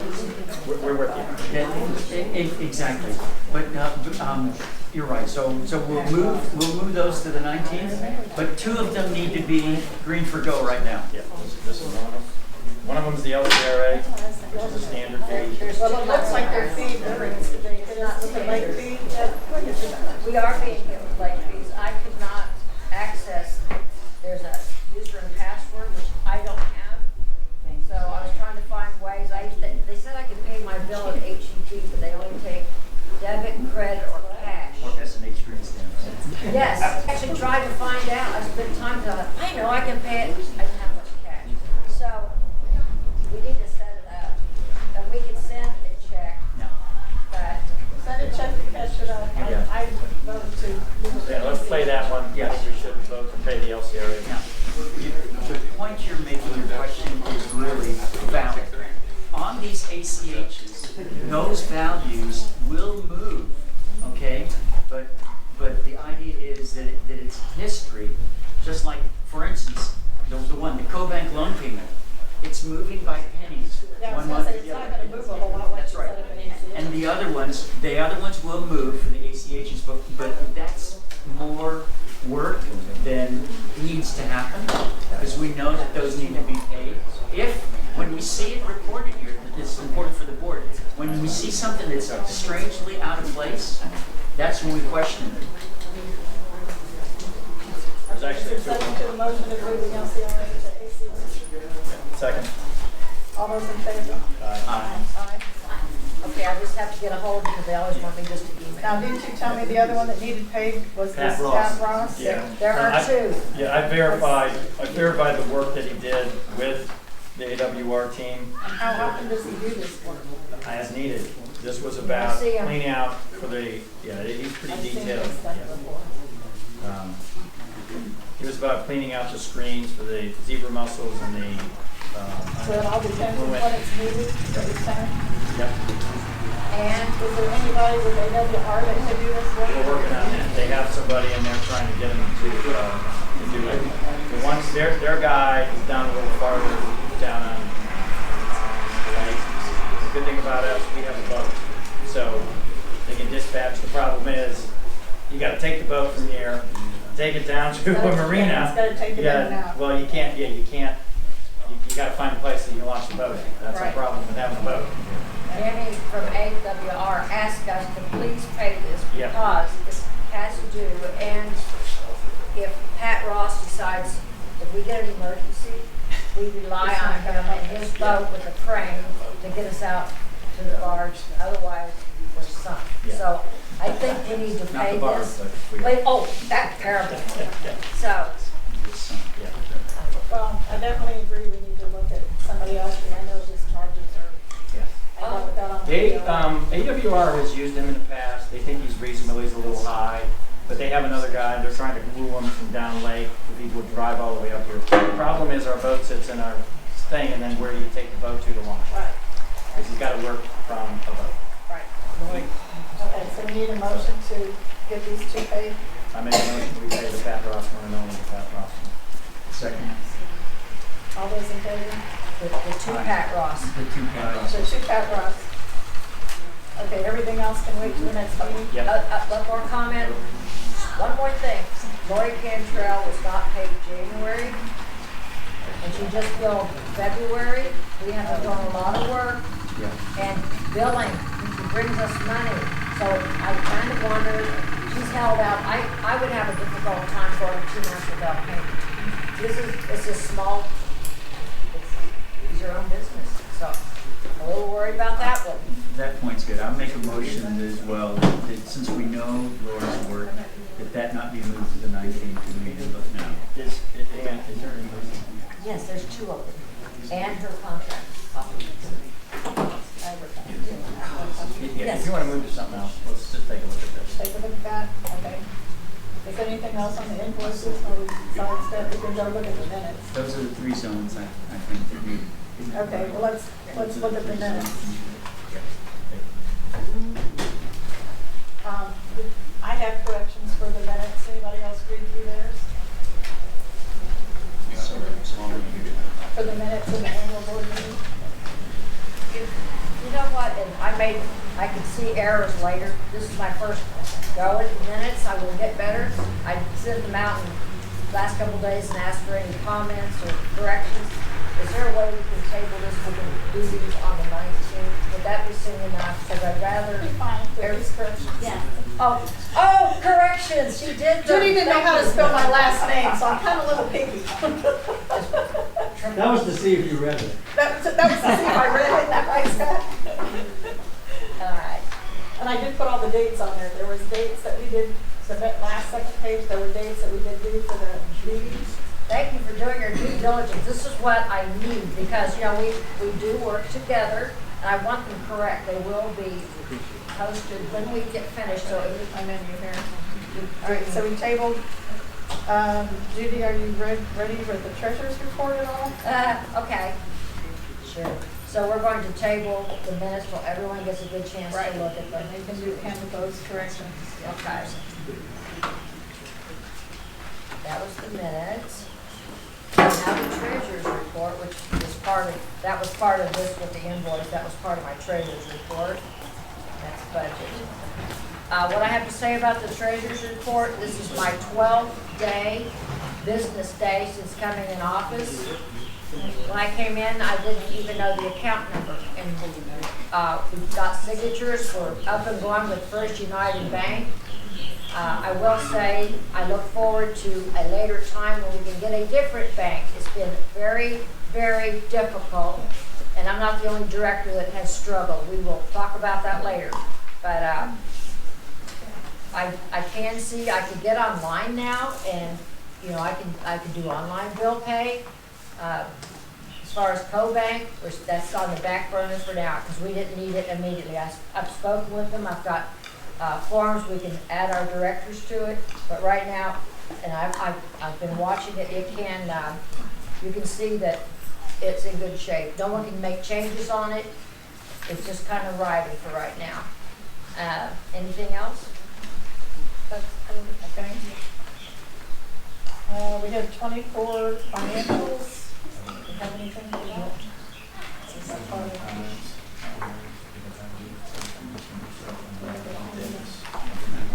I'm just going by what's on here. I'm okay with that. Okay, we don't have anything for that one? The table? Wait a second. Where did we go with Lori's thing? Yeah, So he was still looking at it. I looked at it. It's fine. I would be confused by that, by the digitally.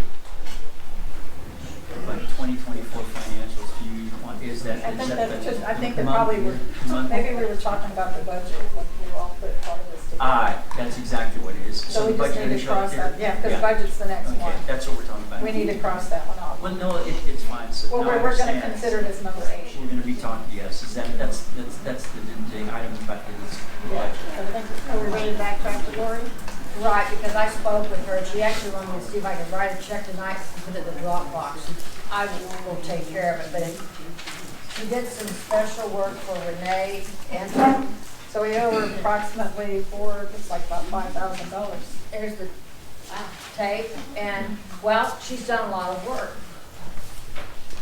So, There was a lot of cleanup that was involved in cleaning up the previous records on the eligible voters and making sure that we were doing that by the requirements.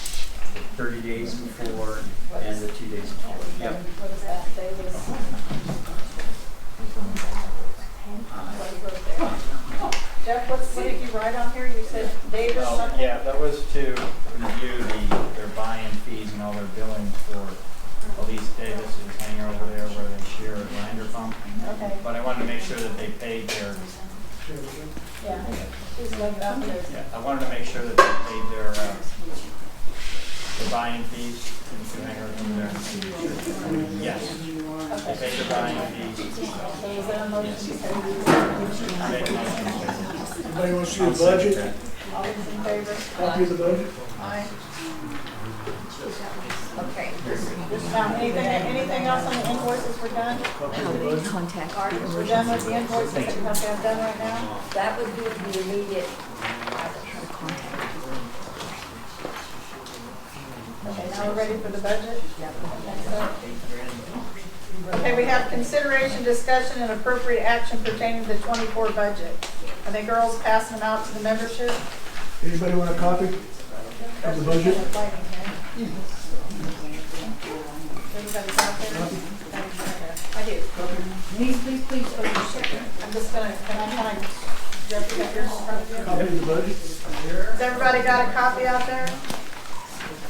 We're gonna go through kind of, if I can read it best, section by section. We had looked at standby fees. We were kind of wondering why that was an income, because that's not really, correct me if I'm statement. Yeah, it's income. You're absolutely right. The first discussion with Tim Norton across this table when I was the treasurer was that the chart of accounts that they've been using doesn't pass the requirements for the nonprofits, the 990s, tax filing. So how a firm can do that year after year after year, keep their accounting so it's a miss going into taxes is crazy. So your point is absolutely right, Patty. So there must be some really deep work. We actually should be doing a column where it's Yes. non-patron income, Yes. patron income, standby fees would be in the column, Absolutely. non-patron income, You're right. or non-member. The fact that they've been mixed is a falsification of our statements, and as a nonprofit, that's dangerous. Extremely. Okay, so that's noted on here. So, yeah, I mean, we just need to have a column. I mean, this is from our budget, but we need to keep that money separate from the income from the members. But it is, nonetheless, that's income. That's a good point. Would you like me to? There needs to be a column, this is a column of member and non-member income. Yep. Well, the columns is difficult, however, it should be segregated by the chart of accounts number. And we can make sure that we run that back into to Oscar so that we adjust this.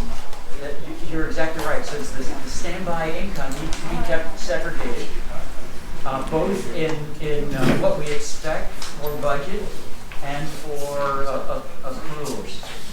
So that's let me take that as an action item to fine tune this, because it should be a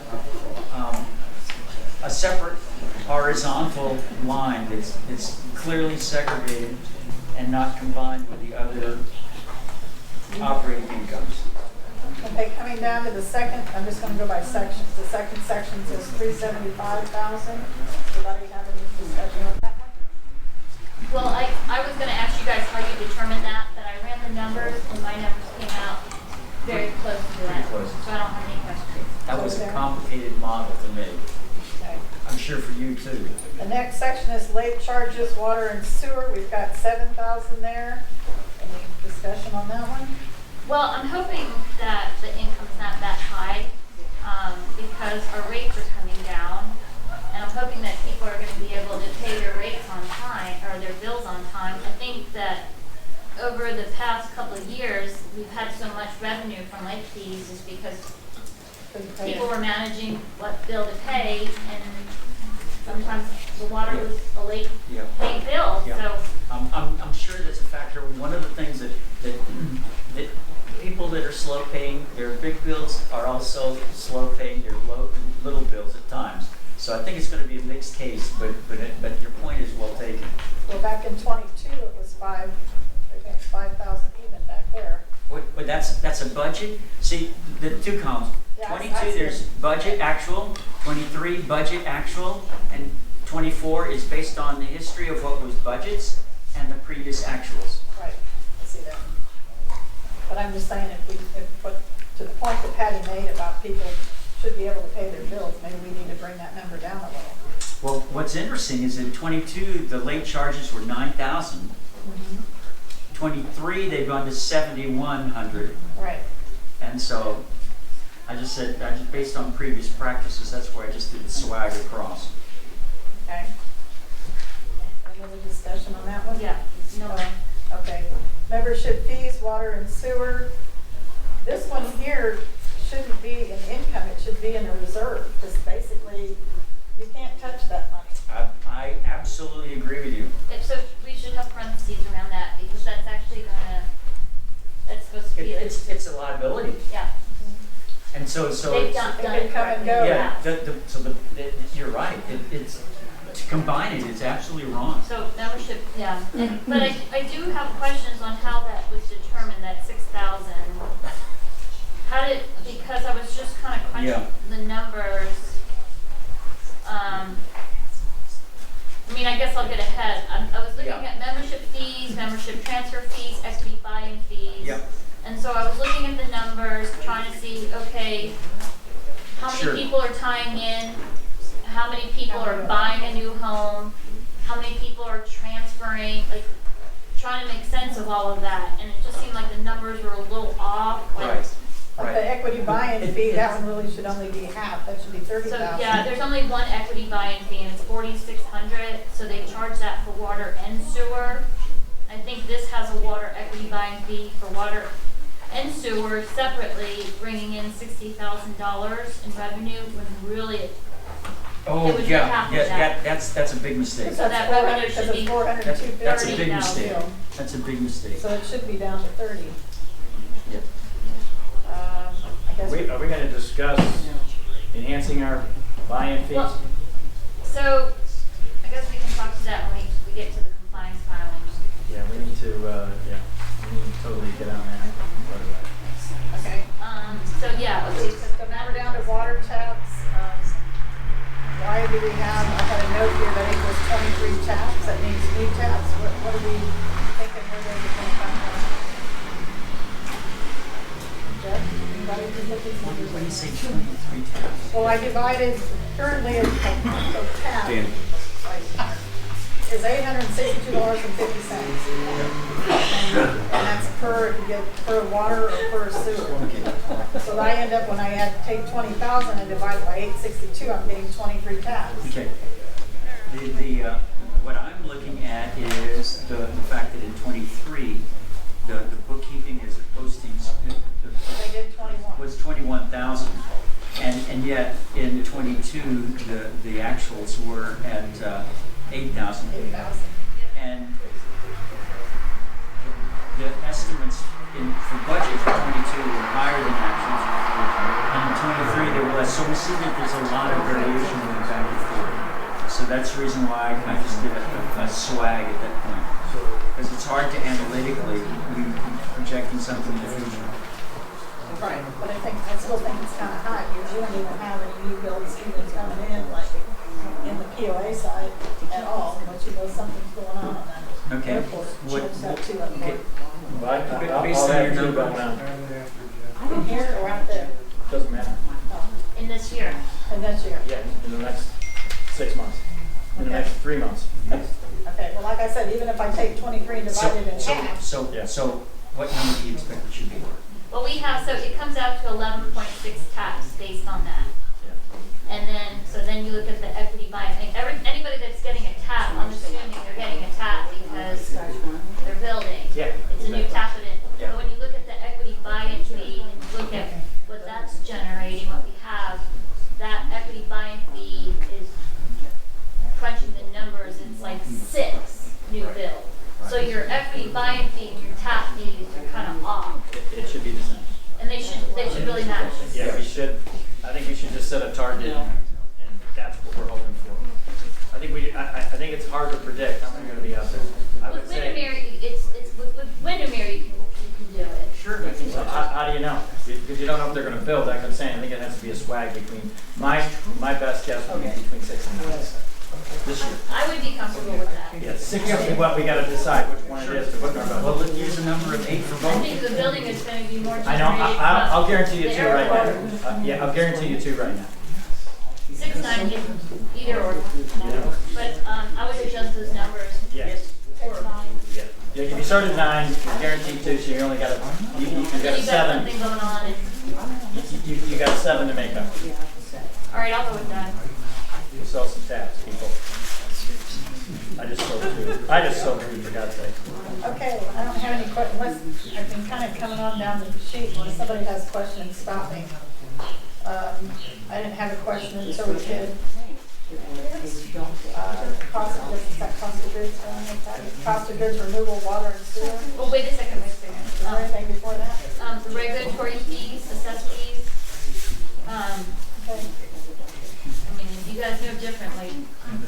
But your regulatory fees are assessed at 0.005 like TC2 on what somebody is paying for their bill. And when their bills are coming down, that regulatory fee is going to drop as well. So you have to look at past regulatory fees for the past 2 years are not going to be consistent. Yep. With this year and the next That's year. right, the pattern's broken. You just have to, I mean, you can just do 0.005 times, well, what your water sales are. And then you can come up with that number, I guess. Yep. It'll definitely be lower. Okay, so keep moving. All right, so you're coming on down. So you got anything till we get down to towards the bottom? No, Okay. everything looks good. So everything down the bottom looks good? Yeah. Okay, going to page 2.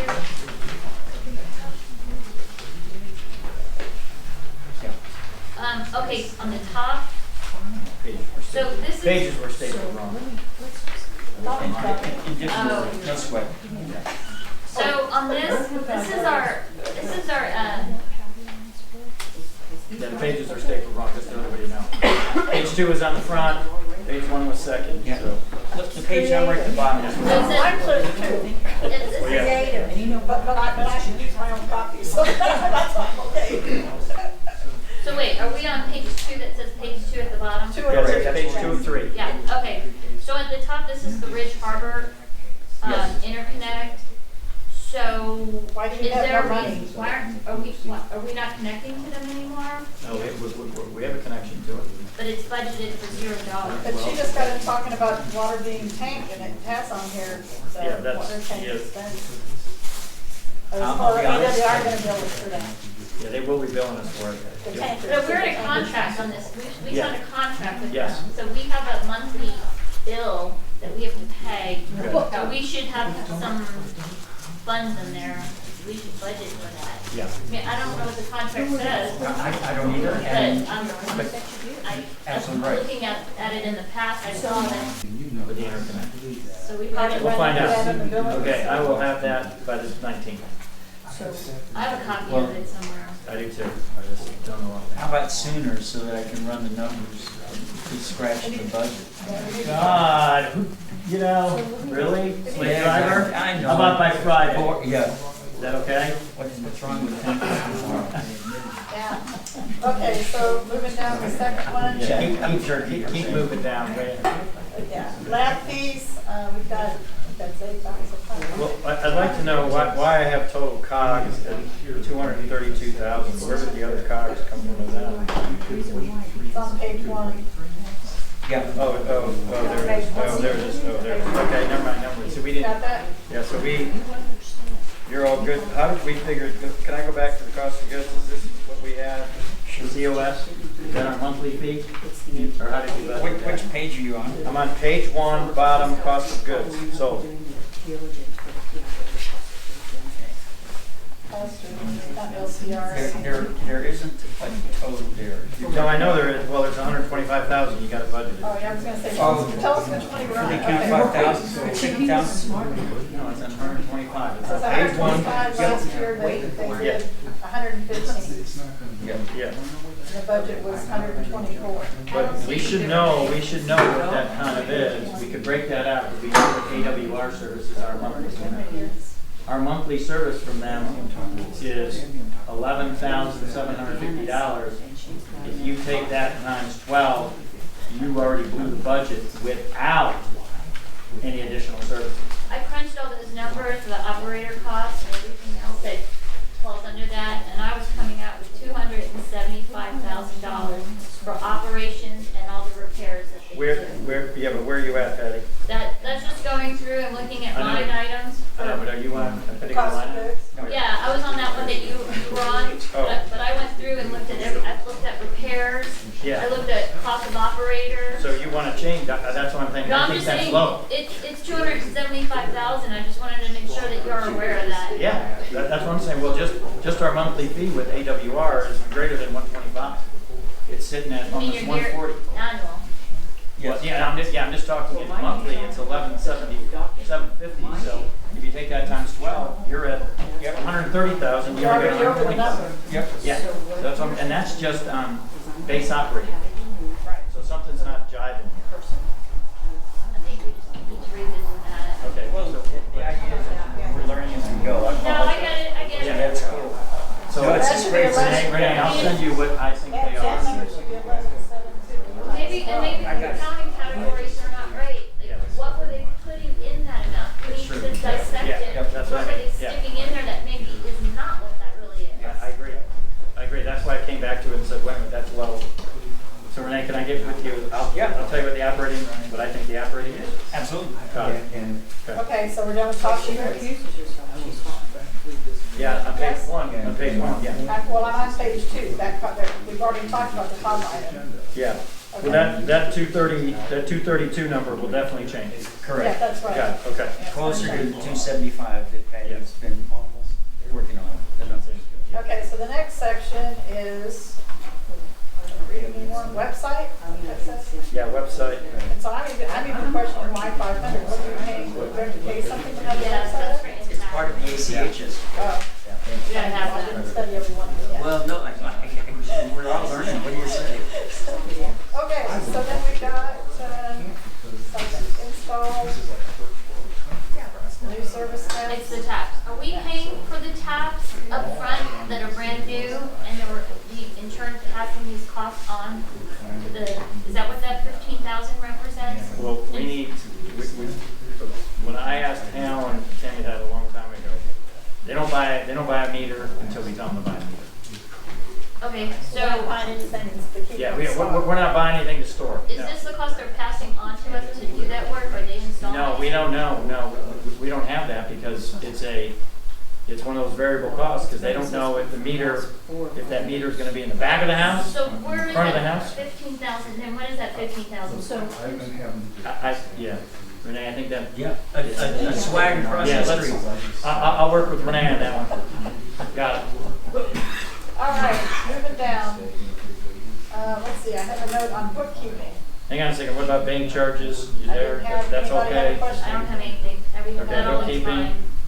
Bookkeeping, what is this for? If we're paying Patty, or Lori, we're paying Lori the amount we just paid, what is this additional amount for? Well, we have actually a bookkeeper. Or Is that it's just the accumulated for accountant? right now. Accountant? Yeah, that'd be the accountant. Yeah, the bookkeeper. The MVP guys, The NPP. their number is, This doesn't look right for them, is that right? We're only paying them 7,500 a year? it's, right now, since it was a new contract, they set it up at 900 per month for the bookkeeping. That's across both. Yes. Is that Renee? It doesn't matter water or sewer? Yeah, that is for both, and so typically it's 50-50. But based on the volume, when the dust settles, they said that we have already been given a verbal to us that we can look at that price, and perhaps it goes down. It says on here, we estimate that our fees for this bookkeeping services will be 900 per month. As I said. That's what it says. I Yeah, have no, the invoice. no, that's, yeah, 900 a month, that's what he just I said. have the invoice, so I So, would yeah, that's okay. be. So nine, so we're looking at, so we're looking 9 at, times 12. yeah, 9 times 12, so we're looking at 1,800 just for bookkeeping. What are we on for? But I would say a little more for the time being, because we got Lori. Now, keep in mind, one of the things that I would recommend to the board is to get away from billing and let AWR handle that. And they want to do it, it's in their contract, they want to take it over within 90 days. They do? Now they want to do it. I thought it said like Yeah, it says within the year, no, the contract says within a year. Yeah, no, they want to do it within 90 days. It'll take 90 days, once we say go. So I asked her about that, and she said, no, we don't want to do it for 18 months. No, they're totally fine, within 90 days. She said it, Should have asked her. No, I mean, she must I've do already that, talked to her about it, that's absolutely, That's awesome. they need 3 months on the transition. There's software issues that need to be updated, because we use one billing system versus another. 900 times 12, Yeah. that's what I understood. Yep, yeah, Okay, yeah. that's what they would do great, but she made it seem like they don't want to do it No. during this rate appeal. Okay, moving No. on. Now, Patty, they do want to wait for the rate appeal to get in. 900. So whenever that is, then they'll start to transition. So, but they know that they can take it over for us. That's what. Thank you for asking. 10,008. So- A lot of corrections to be made. So by the way, I would go back up to billing for accounting and billing services, even though we just came up with one number, I think we gotta pad that for a little while. Since Lori on there, so I can go 16, 17. Yep. Something like that. Which one are you on? Oh, the up there? I'd be in accounting, I would take it down from 22 maybe to 17. We got to make sure that their practices on the trust accounts is in the future is what they were doing in the past. Yeah. We just get no assurance. Okay, and then the billing, we had 26. We'll pass that, we got that discussed. Well, I think that could change too, depending on how many year we can leave it in there for right now, but that could change if AWR takes us over. Okay. So I would leave it as a budget item for right now. Total contract services. My assumption is that the billing services is precisely what Lori does. Yeah, that's part of it. But For right I thought you now. were talking about putting that into the bookkeeping.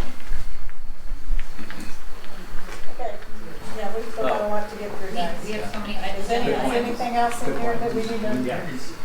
Yeah, no. Renee, I hear you. We're good. Yeah, we got it. Okay. That made sense. And then we put dues and subscriptions, I have no, what are we paying 400 for that for? That's for Texas Rural Water Association. I don't think we should have it anymore. That's my opinion. Where you at? Which one? The one that says Oh. dues and subscriptions? What are we doing about legal? Oh, yeah, you skipped over that. Okay. So, Well, first of all, you skipped over professional engineering. Big, I don't know what it was. Okay, professional engineering, you had 30,000, I just had a note why this amount.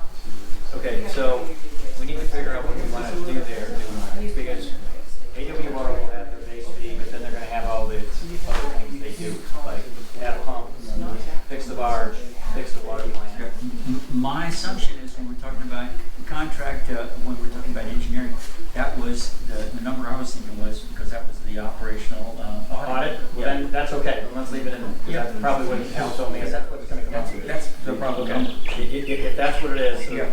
that will be the audit. If we could just make note of that. Sure. All right, now I'm down to the legal 160,000. Help me understand that. It's swag. 160,000 for legal. Okay, so the latest invoice, on February 24th, $534,000. Okay, so the rates that were designed through the rate appeal only allow for $3,000 in legal fees. Yeah. That's it. Yeah. We know. 3,000. We know. And any of those fees that are related to the rate case are not supposed to be collected through this at all. Okay. You can't. We got it. You can't put it in your budget. Okay. I mean, if it was general counsel, it might be a different story. But you can't. You just can't. Well, we have to, regardless, we have to look at the invoice that they're gonna. Yeah, based on the expertise on this table, what number do we want to roll there? That's really elusive. Have we looked at the invoices? Sure, got it right here. Well, what, Invoices, not their statements. so Sure. I'm here to, well, the rate design that was developed by PUC, which I guess they'll be approving, you know, not until there's a final order. And I'm just relaying what it's in there, is $3,000 only. Yep, that's annual. That's annual. That's annual, you guys. I want everybody to make sure that's annual. That's annual. And so,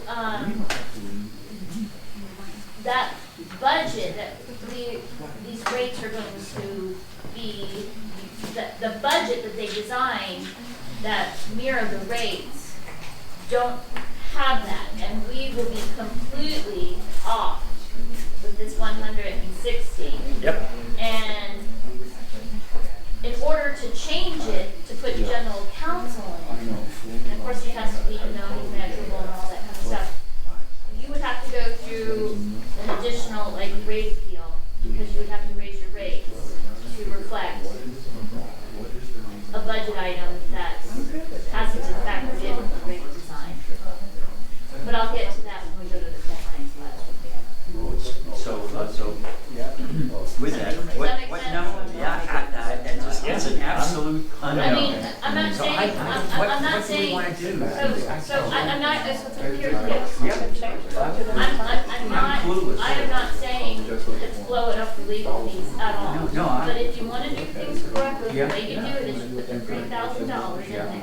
Okay. At the end of the year, there's a deficit. Yeah. That's how you address it. But you have to look at, You have to show it. you have to look at what is that for? Is it operational costs? But there are ways that you recover if your spending is more than what you budgeted. That's how utilities take care of it, because things happen. So at the end of the year, if your income is less than what your expenses are, it allows for an assessment if needed to cover the cost of service. Well, then, how are we gonna, we still have the outstanding liability then. And we have to either make. But don't put it on the budget, because it's not general counsel. I would agree. You can't put it on there, it's not general counsel. But we have a legal expense, it's gotta go somewhere. Okay, so, I mean, you guys decided, I'm not gonna, I'm gonna remove myself from this conversation. Why remove yourself? The Well, clarification, based on your friend, you know? Hey, guys. Based on your friend and his comments Trying to about me. listen. Wait, Patty, the clarification is very important. I believe Move up then closer. that basically Yeah, the move it practices closer, that have been Brian. happening in the past. You can hear better. It'd be nice if you could take your conversation. I agree with We're you, in Brian. easy here. I agree with you. Crazy buckets. And I appreciate How do we why I get don't more my tenure. I'm the resolution? one that always waves, runs out and waves at you. This is what we Very do. cool. Yeah. Is You it- can always I'm go, sorry. you can always go back and amend the budget. If 4 months down the road that we see that we have to amend this, you just do it, Sure. have a meeting, and go to amend it. How we did on the POA, if we had to adjust something. Let's do that. But So, you're dealing with a lot of wait, variables. I got this. So what was the last? She said 2,000. Go ahead and. A month? I was gonna say. No, That's a for the year. year. A year, just put a placeholder there, $10,000, and you guys, you know, you go back in. I'm fine with it. Again, I'm absolutely clueless at this. No. You have to wait until No, the, wait a minute. you have to wait till the PUC says, No, they can't, no, they can't. It's two separate things, Julie. I know, but It's it's two not separate we things. talked about here. We No, it's, talked about it. PUC does not drive that. PUC does not drive the $530,000 endorsement. That's a contract we have with Lloyd Gottlieb. But they do drive the rate. They do drive the rates, but they don't drive the payments that we gotta make. Okay, well, this Contract that we have with Yeah, this is where, You can't, but you can't, let's talk about this. This might have to be on the 19th. yeah, okay. We Let's can do table that. that. Let's do it. Let's Yeah. gather our minutes and our notes. Okay. Does she Great have points, and we you have a really contract need that some time to has be able to digest it. No, we don't. We do not have a All contract. right, well, let's We have a move on. verbal. We got a lot to cover, guys, and Yeah, we're tabling. I don't have any other questions on anything else with the budget, and it seems like we're gonna have to change a lot, so why don't we go ahead and table this until we present a budget that's been amended. Based on your discussion with these graces, why don't I make adjustments based on the fact that this really needs to be a team thing? Send it And I'll just, I'll do adjustment to this, and I'll say, this is based on the discussion we had, here's what we're talking about. Because it basically, and the idea is that this is our R1, everything else is gonna be coming as R2, and as we revise it, we'll go to other revisions. Okay, Thanks. right. Renee, just one question on this. The actual on 2023, where'd you get that from? Was that just off their previous budget? This would be, I know. this would be page 3. Bottom of page 3. 2 hours, like it's Yeah, that's coming from the profit and loss statements. Okay, that that's all. generated. That's all I And again, want. nothing's audited. Done, just wanna make sure. Okay, But it's disgusting numbers. Big discussion, All right, okay. all right, you guys can discuss later. No, a disgusting number. Oh, discuss. Thank you. Disgusting, disgusting, Where you might live. disgusted with the number. Very disgusting. Consideration, discussions, and appropriate action pertaining to the fire hydrant on Coventry. I want to read this paragraph before everybody makes their decision. What are you reading? This is out of the bylaws. now the tariff. Oh, I'm sorry, it's a tariff, I apologize. Tariff, section B, it's on page 6. Paragraph 5. This is printed right off of it. Go ahead, keep going. You got the whole tariff? I thought I I'm wrote. gonna skip the first line, doesn't really pertain. It says, all hydrants or flush valves are for the operation and maintenance of the system and may be used by authorized fire departments in accordance with the contract with the corporation to supply water for use in fire suppression. The corporation reserves the right to remove any fire hydrant due to improper use or deterrent to the system as determined by the corporation at any time without notice, refund, or compensation to the contributors unless such fire hydrants are installed pursuant to the terms of a non-standard service contract as provided for in section F, in which event the terms and conditions of the contract shall apply. And we had, just so everybody knows, according to the director's report that we get, I guess Lori puts this together, right, the director's report that we get? Okay, it says the water used for fire and flushing line. In the month of February, it was 500,000 gallons. In the month of January, it was 600,000 gallons. A million Yes, one. and then it says December, November, October, September, August, and July, 0. Correct. Now, how much validity do you put on huge numbers like that? Yeah. When they're all rounded off to that number? Okay, But is there a meter out there? Now, also, hang on. It's a Renee, swag. that does not just include that out there. That includes all the red ones that are around the neighborhood. Yeah, like they flushed the That one file doesn't down work. by me. That one doesn't work at Windermere. No, I'm talking about all the little red and the green ones The sticking little up red where they tall flush ones, those. 'cause I had a I file don't They down flush think those. that, how many of them are working? Sometimes they go flush them because they have it down. The reason why they flush them is when they do a maintenance on that particular section, they'll flush that line. Michelle, how many times last month did we have not water on our side of the subdivision? I think like 2 or 3? Yeah.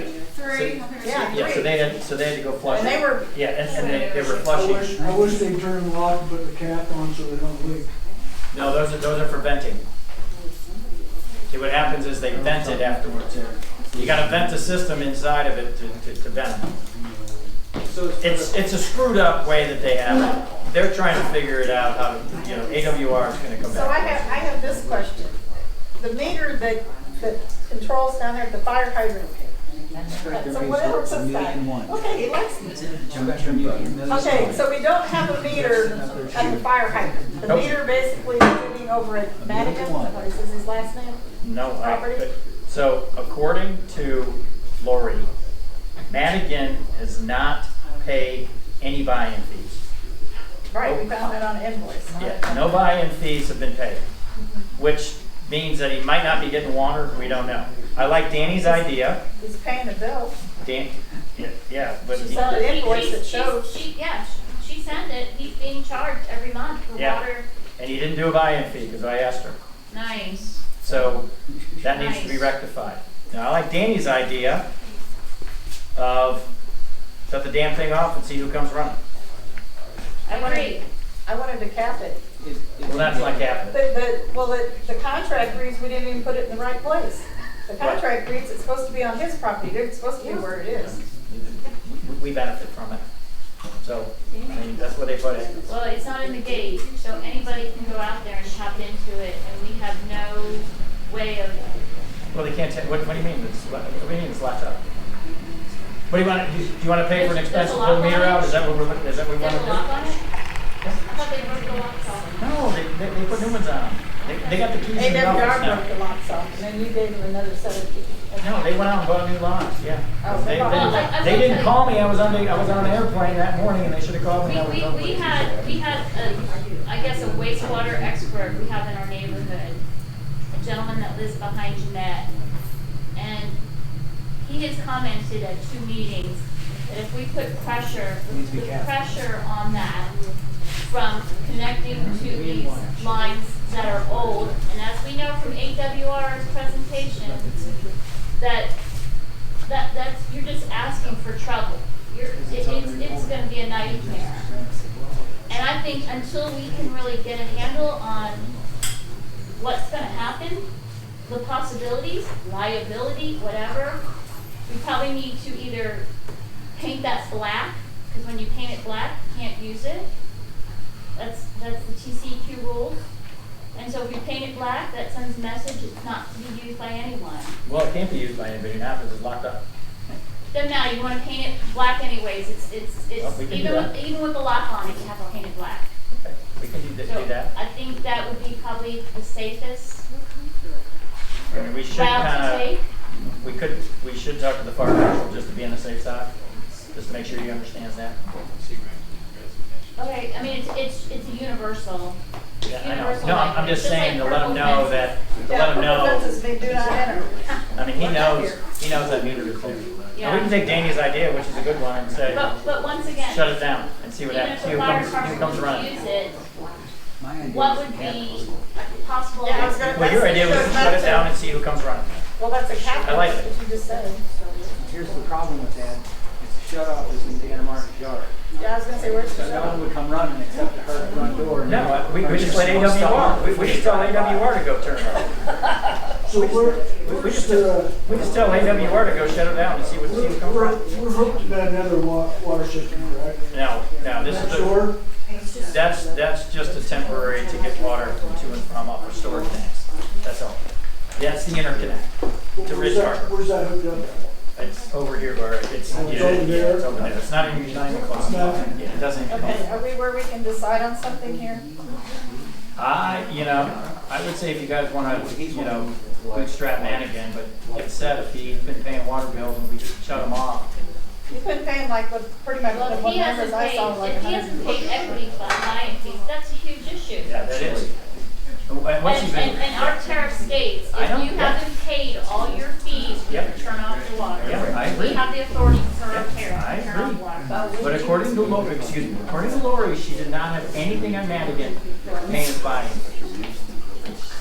And I asked her a couple last week or a week ago. But does there need that? That's not What about the meter fee? I mean, the only thing I No, saw. nothing, there's no membership fee or no buy-in fees, that's according to her. Now, And he was the one we asked. Well, all to those answers are due tomorrow, yeah, but we'll get to that one. So was the buy-in fee actually asked of him? yes, it's supposed to be, because that's a residence. If you got a lot, you get a buy-in fee, and what should have happened, he should have bought 4 of them. Yeah, but we Should have don't been about know 4 for sure that he times. was asked to pay it. Yeah, we don't know if he was asked. to All pay. right, so, can you get with the Got fire it. department and say, would it be okay if we clean it Yeah, flat? I'll ask him on that, and I'll get with Lori again, and ask if Madigan, when we're at that address, she knew exactly what I was talking about, and I'll copy the rest. I'll copy Judy on it, so she's in charge of buildings. and see All what's right. that. Got it. Okay, vote on that one. Yeah. I make a motion that, yep, contact. Contact the fire department so we can paint it black. Second motion, all those in favor? Yeah, that we can, but let's see what they say. I said if we can. Yeah, okay. Yeah, I think I moved too fast. The docket 50788. Not gonna talk about it. Are we tabling? There's somebody in the room that I should, I'm not going to. No, oh, that's when we have no final order, I'll just say that one. Let's see, docket, I'm gonna read all this. PUC compliance docket 55454. Yep, that's when Jody said I am.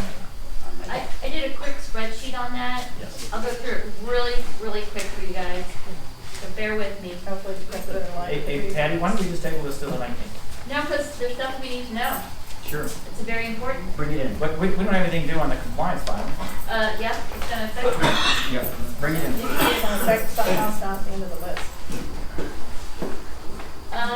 So these are there are 12 things that came from that compliance filing. I'm gonna skip through all of it, and those are the most important ones. What's this one here? And that is, let me turn on the right page. Within 90 days. Yeah, so you have, we're gonna have to, by June 1st, we're gonna have to file a whole bunch of financial reports with the PUC. That's June 1st.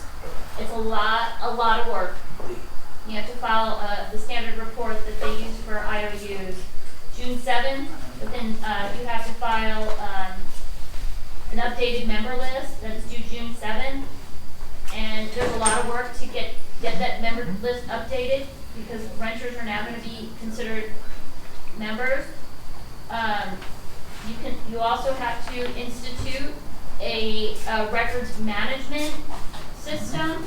So you have to have procedures in place, including your retention policy, specific email accounts, and documentation maintenance policy that can be done in 90 days, which is due June 7th. So that means this needs to get rocking right now. Can you send us all that? Yeah. You also have to have, by June 7th, you have to file results of a financial audit in the most recent completed fiscal year. So you have to take into consideration that's due June 7th for the PUC.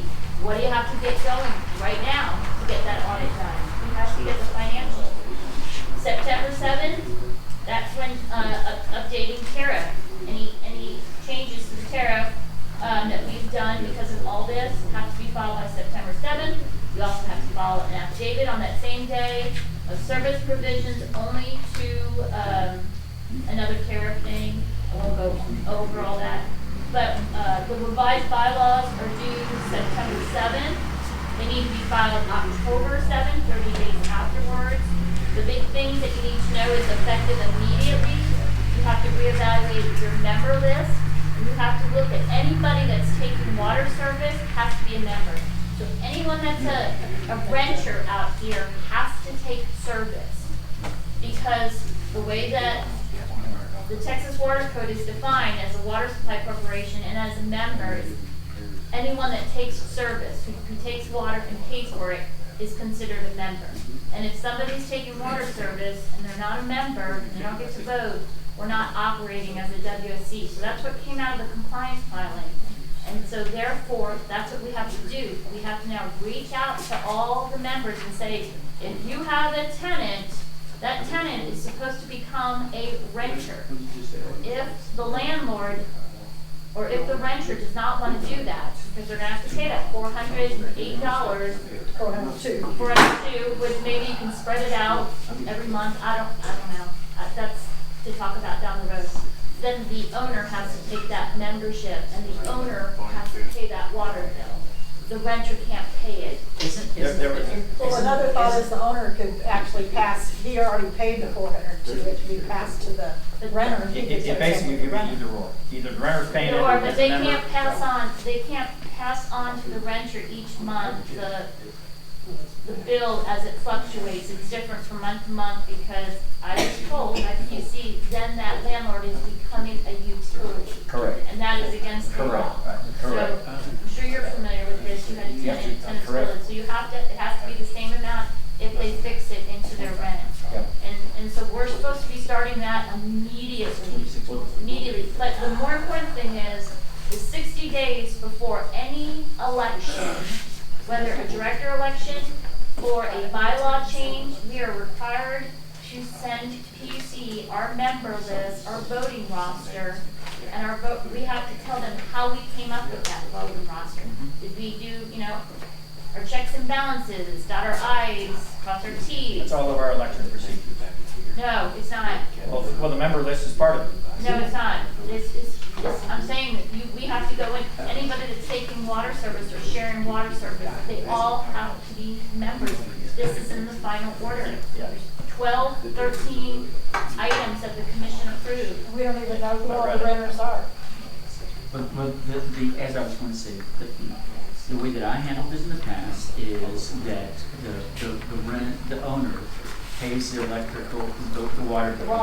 And the fluctuation is absorbed by the owner, and then it's the rent, and then that's the simplest. And you raise the rent to make sure that handles the fluctuation. Yeah, and because if I'm changing the rent on a month-to-month basis because of the water usage, I'm a utility. You can teach all the landlords out here how to do that. Good boss. Okay. Yeah. I mean, it's kind of simple. It's kind of simple. It's not. How do we do it that way. Yeah, Absolutely. Yeah, but how do we force that landlord to do that? But believe it or not, it says. I mean that's forcing the landlord to do. But the landlord can say the member's going to be, that they could say as part of your rental agreement, you must become a member. Here's the thing, guys, to understand, and this will make it very easy. PEC, if you rent a house and you take electric, it's the same thing. PEC says you gotta pay a membership fee. That's fair. But you don't pay $480 to get electricity. No, you don't buy and pay like we have. Well, you might have to pay a deposit. And you can't just change the lease. Or a membership fee. You have a written lease, this comes up. If I had a lease and someone told me that, I was going, hey, my lease is to this date, you're gonna have to wait until that goes past. You can't just change. Well, they have their option, either that it stays with the owner of the property or the renter. So they're not cornered. That is what came out of this compliance filing. Because Texas Water Code 13.002, 11, and 12, or 24 define, and it says in order to be a member, if you take service, you are a member. And we are having people take water service that are members. So, Renee, what do you do a lot with tenants village? What is it just, I know I'm putting you on the spot. No, as people on the board, with this coming down, this clarification, and we're not going to apologize for learning, Okay? The idea is that if the property is being used as a rental with a tenant, okay, there are two ways to do it. And then the two ways It's not are that set. difficult. And but the idea is we can require the member who is typically the owner, or in some cases going to be the owner, we can require them to clarify and respond. Or if they want to, they can transfer their membership to the renter. That's correct. And it's a temporary membership transfer. Yeah. And when they leave, they transfer it back to the owner. That's correct. Do we have fees for that? We should. If we don't, we can't do anything. I know, because no, we have to go through a rate. I know, we'll have to go, but we can put that in the tariff though. Well, But it is you in there. can't, It's a transfer. any late fee, any equity buying fee, tap fee, sewer fee, water fee cannot be changed without going to the PUC. No, that's what I'm saying, but you had in there in September, we could put that as a new item, or you had it right there that any tariff changes. Well, actually, look at You said something in September that there's tariff changes, that's not that far away, we could put those transfer fees. No, that tariff changes minor changes, it's just minor, Oh. it's language, rates are rates. But I would recommend everybody look at the tariff to see, because there's a whole bunch of different fees in there. Yeah. And there may be something in there that you could say, well, that's a transfer fee, Yeah, or it's a transfer fee. that They have a it's- membership that transfer. that we already have. Yeah. 40-25. So if we already have a transfer fee in there, Yep. then we already have a fee for it. Isn't that page 111? Yes. Yeah. So we're good. Yeah, so we got it.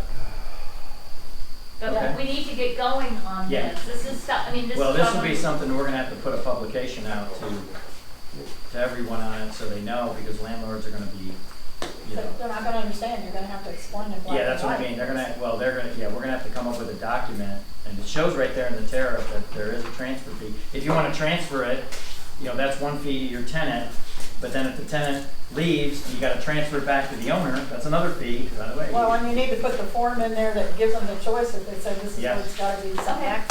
So, with that being said, I don't know if we set up a committee for this, I don't know what, but it's a lot of work to do this. But, You're well, gonna have to, we're gonna have to audit the member list, and then it's gonna take some time, and we probably need to start ASAP. And I know I'm getting ahead, but Renee, I know you have on this agenda a bylaw date of May 18, and that's not gonna happen because next week, 60 days before that, you have to submit, and 60 days before that is next Wednesday. So, You're right, it's very, very aggressive doing that for the May. This is not an election, and so then the elements that. But it doesn't matter. That's the law thing, right? So, but. The actual September the 7th.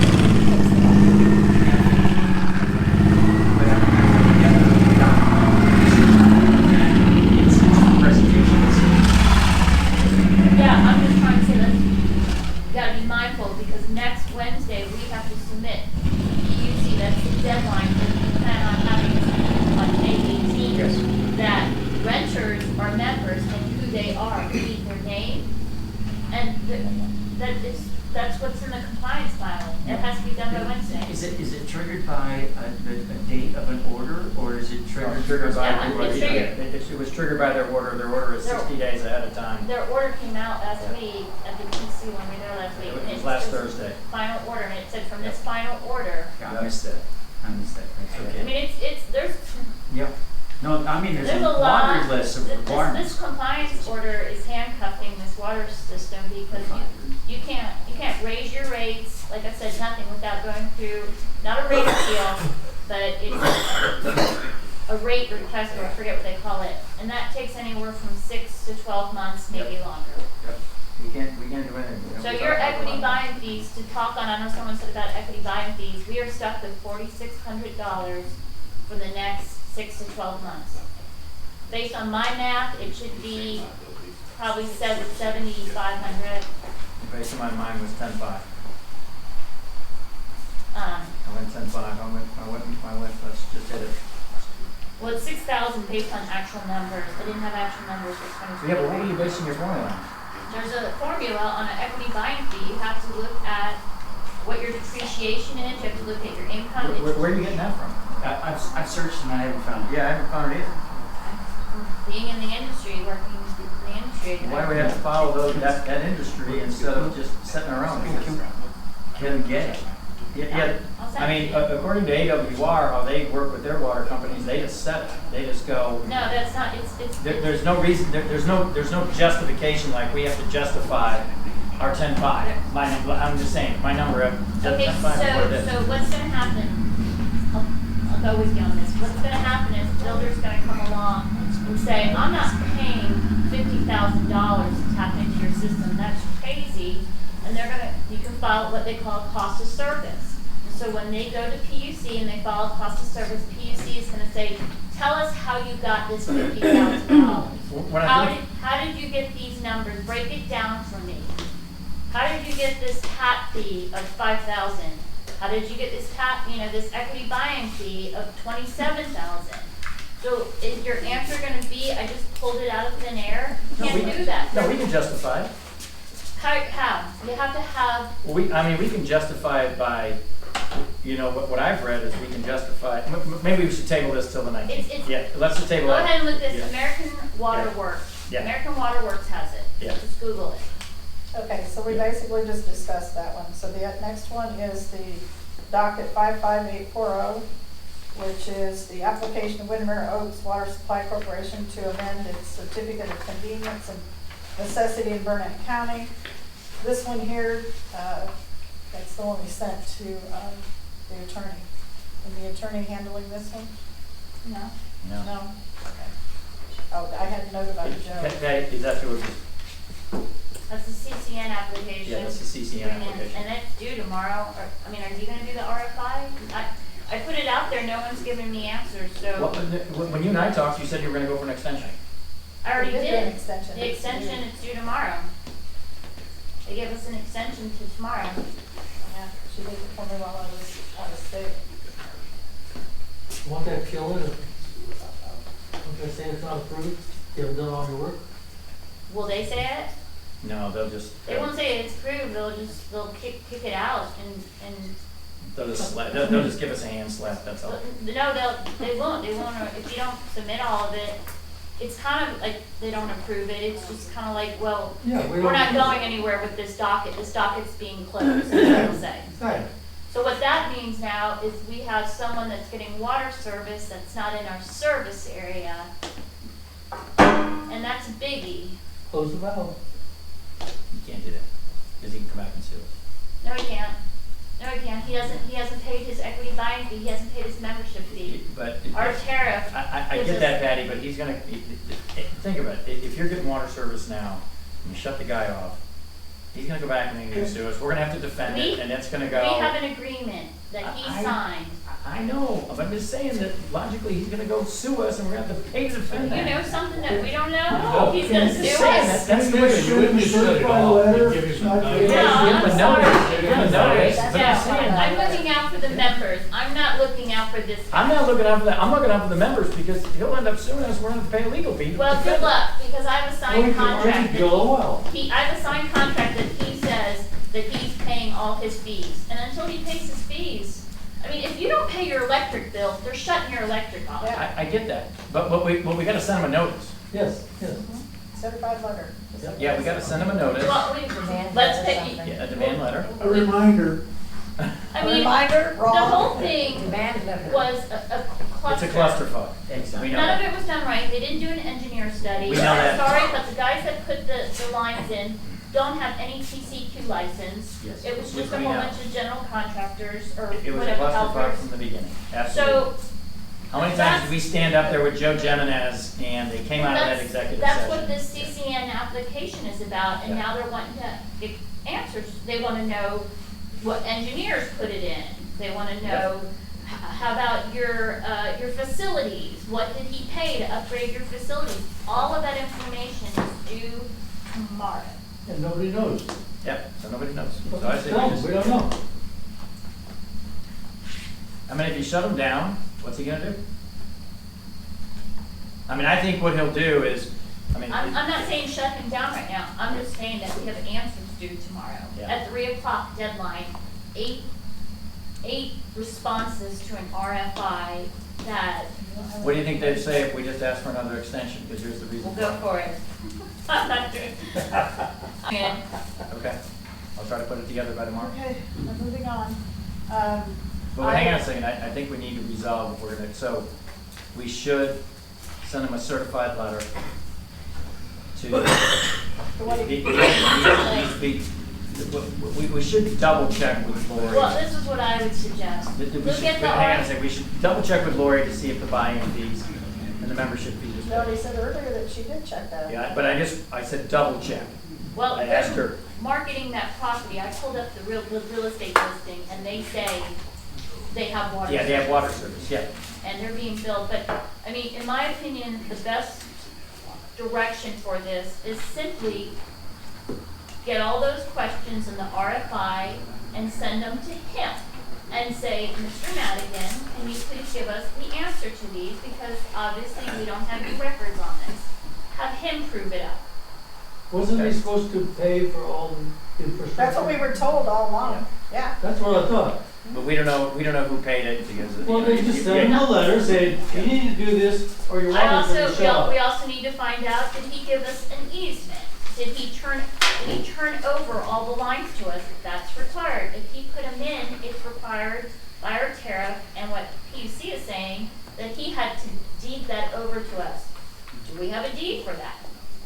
Nope. Probably not. You're right. Yeah, probably not. There's no way. There's no way in that. Do you have a copy of the Okay, contract? so- Jeff? What? Do you have a copy of what, this application? Yeah. The So application for the here's, let me, Or it's his. Julie, let me just, I'll call Madigan and say we No, got. no. We are not doing any calls. Everything is in writing. Oh, No. okay. I'm gonna email him tomorrow and let him know that we got it. I can't do it all in an email, Patty. You're gonna have to call the guy and say, we're under a deadline. No. He's not gonna have stuff, Jeff, by tomorrow. I'm not saying he's gonna have, but this is what I need. We cannot have this pick up a phone, good old boy type thing. There is no good old boy. I never met the guy. But everything is gonna be in an email. This is But legal. I will This is- follow up No. with an email about the conversation. No. Everything has to be in writing. This is with the PUC right now. Okay. You could nail this. You know, to a Patty, that's door. your method, but we gotta do something to get him engaged, as Julie just said, to get all this information and say, this is what's gonna happen, Yeah, by 3 o'clock tomorrow. you know? Okay. Somebody needs to be following this. I want everything in writing. And then I follow up with an email to say, Mr. Madigan, this is what we discussed, A, B, C, and D. That should come first. No, No, you can't do that, because you don't know what we're discussing. I'll tell you what, I'll do this. How about that? You'll do what? I'll send him an email. Fine. You wanna send him an email? What happens if he doesn't respond? Doesn't matter, you send them an email. That is true. Yeah, even more, yeah. He doesn't respond. He doesn't respond. You file Saying that. the water will be turned off on this date if you don't pay. Well, that's all another issue. He doesn't respond. We attach that to the filing in the PUC. We have tried our best. That's a good idea. This is what we are dealing with right now. That's a good idea. We've made every effort. Unfortunately, And he's got other access to water. he has wells in his property. Exactly, he's got other access. So, he doesn't need He's us. not in dire straits. He does not need us. That's other access. Okay, we got that conversation. Okay, so Patty will send Madigan an email. Is that what we decide? Why don't you do it? You're the president. That would be. I'll craft it for you, Julie, and send it to him. Have you got the email address? I do. I've got it. It's all over the PUC filing. Okay, now we're done with this? We need to take any action on that, or is it just a done deal? Well, we're just gonna, right now, we're doing the letter. Okay. And I guess I don't know who's doing the extension, if we're doing another extension. Right now, it looks like Patty try to will. get it done Somebody tomorrow. can do it. Okay, the 14, item 14, I suggest tabling that, because I don't think it's any discussion at this point, because we're running so late in the evening. Any objection? No. Okay. Item, where are we down to? 16, sandblasting. Can that be tabled or we need to do that tonight? Let's talk about it real quick. Okay, so we paid the guy about $70 grand. That was for a startup fee and supplies. He's on hold. The contract was $38,000. I don't know if I'll get the 7 back, but I can ask him. I doubt if he's gonna send me the 7 back. Would you? Yeah. So we either take it as a loss, or we continue on with the project. What does AWR say? Yeah. They were one of the engineers I talked to when I voted against it. I was like, go talk to these guys. We're gonna have to cut our losses because we can't spend this money. We're throwing good money away at nothing. I agree. It sounds like they were very. No, they were like, this is a stupid idea. Exactly. They're trying to make that a clarify. I talked to 2 engineers. I talked to Steve Kelman, who was on with AWR one day, and another one. And they said, what? Well, I know you guys didn't vote for it. A small additional point, says by cutting our losses, certainly not spending more money. It says, based on the contract, if there's contract performance that hasn't been met for the funds, you can go to small claims court. We can do that, and it's very cheap, and he gets hit What for do it. we get for what we paid? Well, Garcia, nothing. I don't think he's bought any We supply. got nothing for $7,000? Yeah, there was a startup fee. Absolutely nothing. Yeah, he supposedly went out and bought all the material, the sandblasting material and the coating material. Well, great, But I don't, but he has to be able to deliver it to us. Yeah, oh no, he'll have to give it to us, but it's gonna be worth us as an asset. I'll call him tomorrow and find out what he bought. I'll need invoices for the stuff. And maybe he says, hey, pay me 4, I'll send you 3,500 back, whatever the number is. Maybe we might have to negotiate it, just to let everybody know. So it's tabled basically, you're gonna do that part of the table to the next. Yeah, we don't need to vote on that. Just Yeah, we do can't it. vote. Yeah. I don't think that requires a vote. No. Let's see here, we did AWR, what about the NVD contracts? I'm looking at you, Renee. Oh, get those, I mean, I've got them here, but basically you signature We're them. at the end of the agenda, everyone. Huh? I'm letting We're people close. know. Yeah, we're almost done. One You more item. signed them That's back on correct. January 18th, and you have signatures on them. That's right. It's simple, it's just, if we're in agreement, that because they were urgent to do it, Yeah, so it's right. ratification, we And the other continue. CPA firm left. It's just remain on. But it's important for us to get it in the minutes, the ratification of the. Okay, do we have a motion? I have a motion to it. Second? I have a motion, Yep. All those in favor? Aye. Which one is this? So this is The out of the MVDs. CPA firm. There's 2 parts. I just want to, Yes. discussion, Bring open for discussion. I looked through their contracts, and I just want to make sure that y'all understand that they have something in there that says that by signing this to do like an audit, that you are attesting that that you're saying that all these financials that you are giving them are correct, and that they're doing this audit based on your word that these are true and correct financials. So I'm just putting that out there in Yeah. discussion, that's it. That's all you So can do. whoever signs that, just keep that in mind, that you're giving financials from other people that you're saying are correct. Sounds like a tax form. That's a great catch. I mean, it's dangerous because the whole purpose of the audit is to determine whether the financials were determined properly. It's almost as if you did a forensic. Good data, good data in, good audit out, bad data in. I mean, an audit bad is audit not, out. Well, what are you forensic gonna audit, do? will actually look to see, and will give you more protection on it. We want to spend money on financial. So- See how much money they're going to charge for a forensic. Okay. But then they need all the records. That's fine.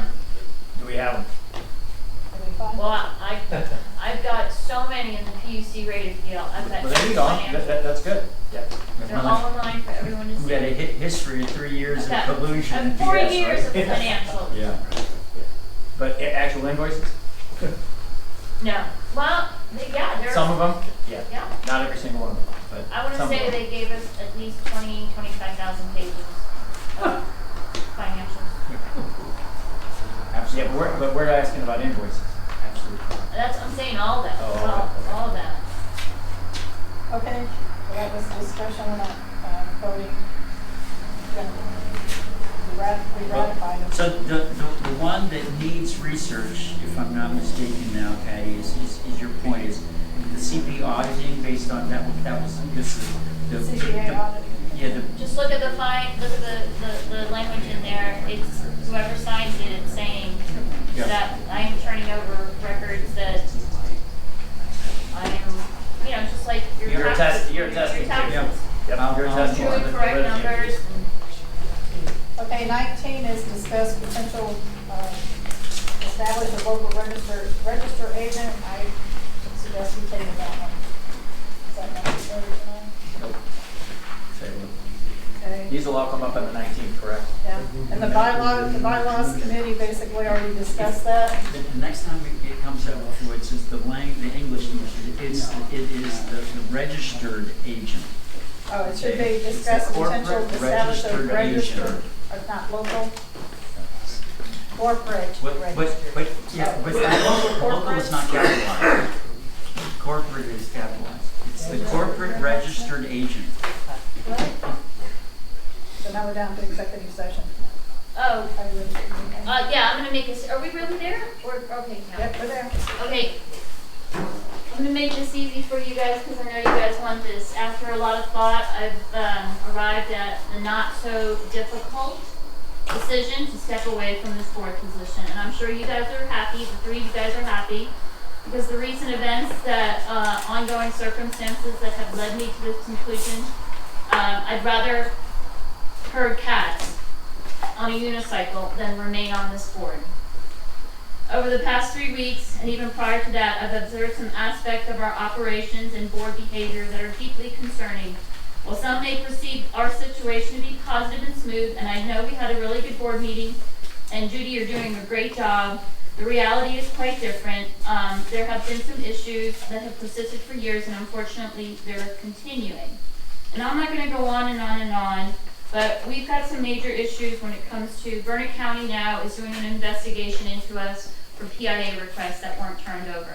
And Julie and I have been bombarded with PIA requests and locating documents. And we've received some really ugly emails from Jeff and Judy, like this is our water company, and it's just, in my opinion, was not appropriate and unprofessional. And Nothing was ugly. You forged my name on an agenda. My name was on it. Yeah, I did not that's produce kind it. of bullshit to It call was that. not my work, ma'am. No. Yeah, Okay, whatever. You can't. You brought it out. I'm calling out It's my now. time to speak, so let me speak. Are we in please. executive session or not? We're not in executive Okay, session, but it's your time, but you're saying ugly. We You weren't can even speak. gonna talk about that I did an agenda, filed it with Burnett County as per our bylaws. Then someone else wrote another agenda, put it on the website with my name at the bottom. Okay. Yeah. Without my permission, Yeah, not my work. Are you done? No, that's still ugly. You wanna talk about ugly? Are you done? No.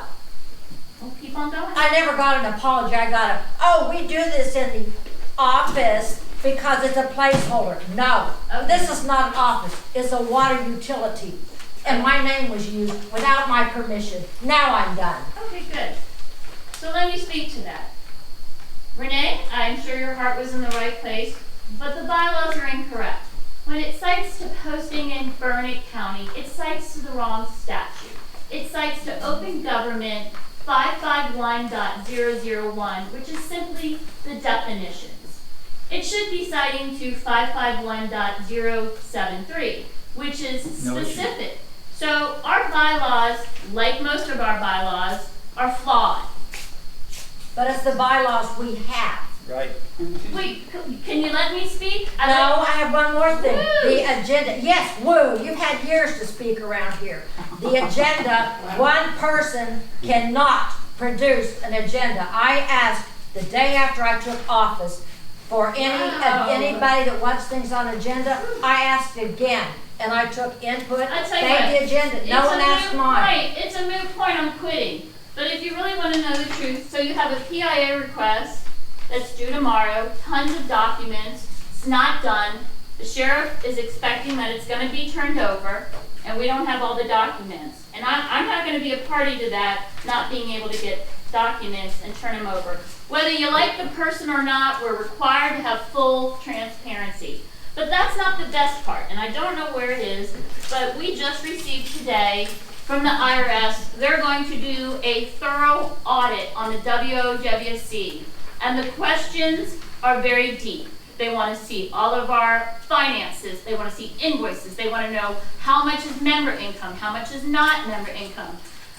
Ladies and gentlemen, fasten your seat, fasten your belt, because this ride is going to be bumpy when the IRS comes in to audit us. So I'm not going to be a part of Burnett County doing investigations, and Judy and I, while I'm not saying you guys didn't do work, but Julie and I have been running around trying to put all of this together and get it ready.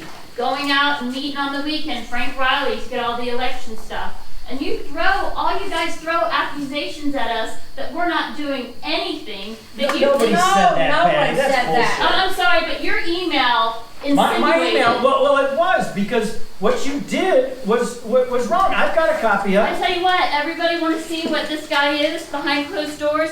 This email is horrible. It was based on BS, and I'll tell you what, you guys can What have was this the water BS? system. Tell me what the BS was. Tell me what the BS. Julie and I's playground. Julie and I's playground is this Because- water system. No, it's my time to talk. You accuse me of It's fraud. my time to talk. When you sit here at I didn't meetings, accuse her of fraud. yes, you did, forgery and fraud. You sit here at meetings and my budget, my this, and you have the audacity to come and you're gonna collect get me out. Julie, who's one of the most hardworking persons in this community. You're classless, you're rude, and you're foul. And I refuse to be on any board with you. Period. And your story, you brought your friend here tonight to harass I didn't me. bring my friend here. I didn't even know he was coming. Julie, do you have anything to say? Yep, my termination's next. I basically turn it in as of tonight. I'm no longer on this board. I will not be on this board when I know that things are not being done according to the law. And on top of what Patty said, not only do we have an IRS, we now have an open records complaint that came from the AG today that's due from stuff that was never done back in the days of 23. Don't look at me. I mean, I got an email from Rich Safer that says I satisfied mine.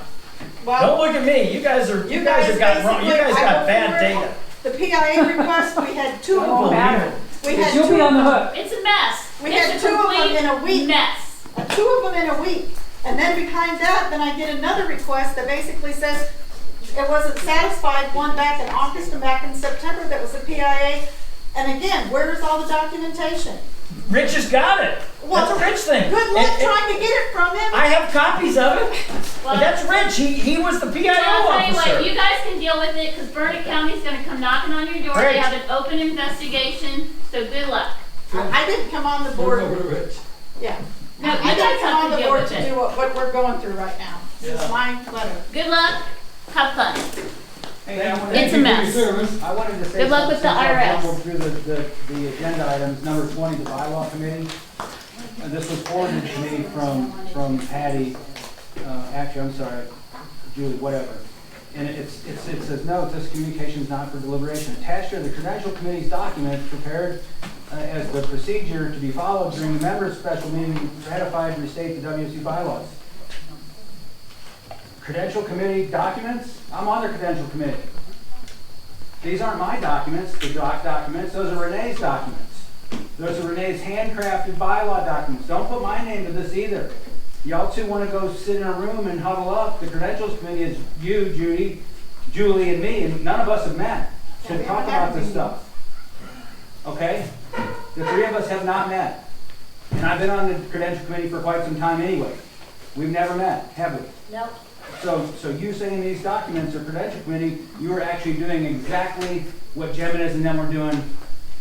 It's not cool. It was out for discussion. We were It's trying a to committee, find not a board. It was a committee. These aren't, the stuff. not that- under open the meetings stuff act that- at all. It doesn't matter. The stuff that they presented wasn't ours. It's Renee's. Since the tape is still going, and there's some members here, last week, since you guys spoke and have resigned, last week, this person published an agenda for the bylaws. Published the agenda to Burnett County. The reason why this gentleman right here did that a long time ago after he got Rich Schaefer to agree not to publish his agenda was that puts a date and time stamp on the agenda. That means in an open meeting that nobody can come back and say it was never posted within the time frame. Brilliant idea. We did that as a bulletproof. He started doing that back, in the fall. That's what we encouraged our new secretary treasurer to do, Judy. Well, also in the bylaws it says gain what the other board members would like to have on the agenda. She nicely sent out an email to all 5 of us. 2 emails asking for input on the agenda. I responded back, Renee did, and it was a collaboration. Well, what took place was we submitted that. Judy published it at the Burnett County on Friday of last week for this meeting, well ahead of the 72 hours. Well ahead of it. That puts a date and time stamp on it so we can never get in an open meeting violation that we did not post for a meeting. Brilliant idea by him. She implemented it. It also, we put it at the water board. Just publishing in our water community, you know what that opens us up? To an open meeting violation because the people at the airport don't have access to this community because it's gated. If you guys remember, 2 years ago I fought Mr. Joe Jimenez about that election box. Says, I'm in the airport, I don't have access to this place. And he fought it. Where's the election box? No longer gone. You can't do that. That's an open meeting violation. So hang on. Yeah, I'm getting to my email. So Judy, on this agenda, they pulled it. They pulled the agenda and said, no, Julie writes the agenda. They put all their items in there. Notice every single one of their items they went through tonight and then they left. They did not have any of my stuff in here or Renee's or any of the other board members. Jeff, text and email from Julie for 2 items. I said, okay. I sat and rewrote the agenda. I called up Burnett County and I sent an email. So I resubmitted a replacement, and while that was in the queue, we had one that was done, and I told him, hey, I'm new, I got 2 more things I forgot, because 2 members never told me, even though it had been plenty of time.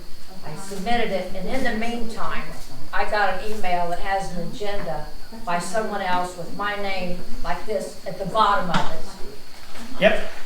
And I got concerned about having 2 agendas, so I called Burnett County, and they said, send an email. I had them both pulled.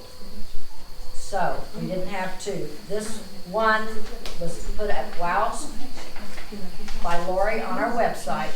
And then I saw that my name is on the bottom. I wanted that off. If anybody saw this posted, you would think that I was responsible for this. This is what I'm fussing about here. That's the forgery. I did not write this, and yes, I did look at legal counsel about this. This is not a placeholder. People would see this. Yep. So it got changed when I went after I demanded it, my name be taken off, maybe before. Then another was issued, and it says it complies with TOMA, and my name is off. So that's how easy it can be to keep changing things if it's not with Burnett County. I think that needs to be done, and if I post any more, which I hope I do in the 15th for our next meeting, it will be through Burnett County. That's the only way I want to do it. Sorry, Jeff. Now, the reason I did what I did as a board member, that I talked about this. There you have 2 board members. You guys can record it, and I know you guys are friends and you're related. You had a board member who put her name on something. That not only, if that gets recorded around here in this neighborhood, any signatures that would be brought forth to the corporation for petitions is going to be in scrutiny. Because if it's as easy to put it onto an agenda, her name, it can be easily discretioned out there. That's a bad no-no. That's a bad no-no. You can laugh all you want there, Danny, but that's a bad no-no for the corporation. Did I send Patty and the rest of the board a scathing email? Absolutely. Because what they did is they wrote their own agenda for tonight. And that's the same thing we fought with Joe Jimenez and Rich Schaefer over the last 3 years.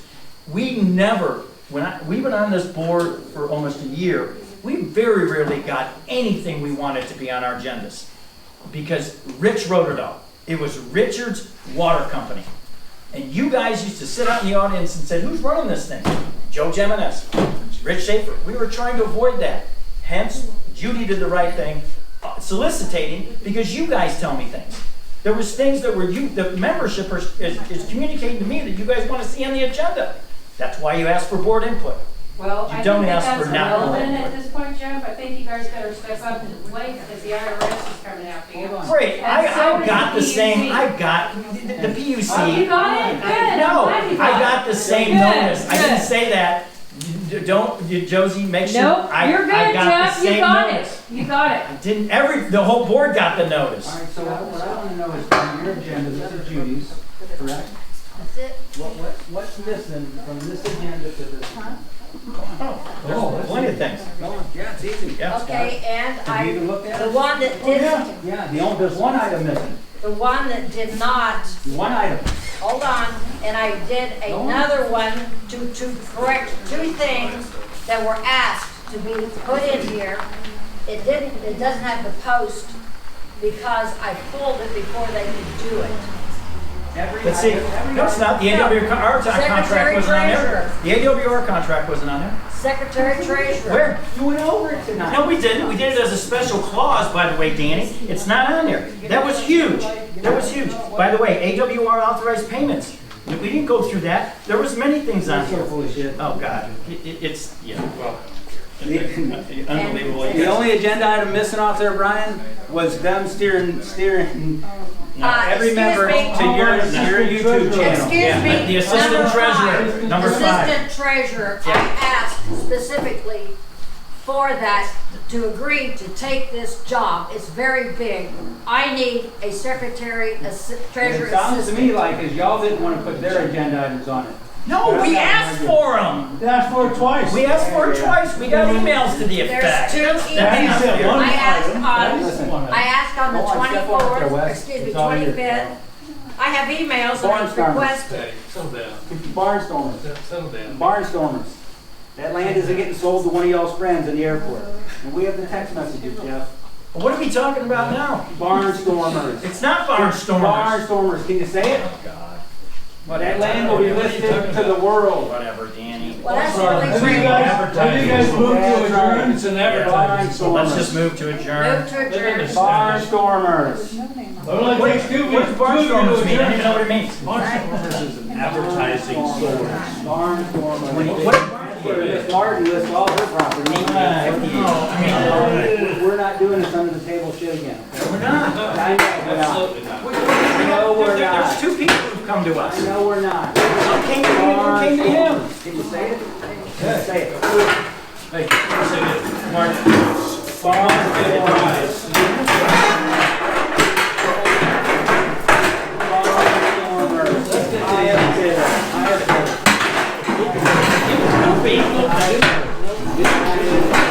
The good thing about it, the good thing about it, we have 2 people. Isn't that great? People. I have farms. One came to me, and one came to him. I know that one came to me, and then one came to him. I don't know anything about it. That was one Gary Halverson. Barnstormers. Wanted to put us,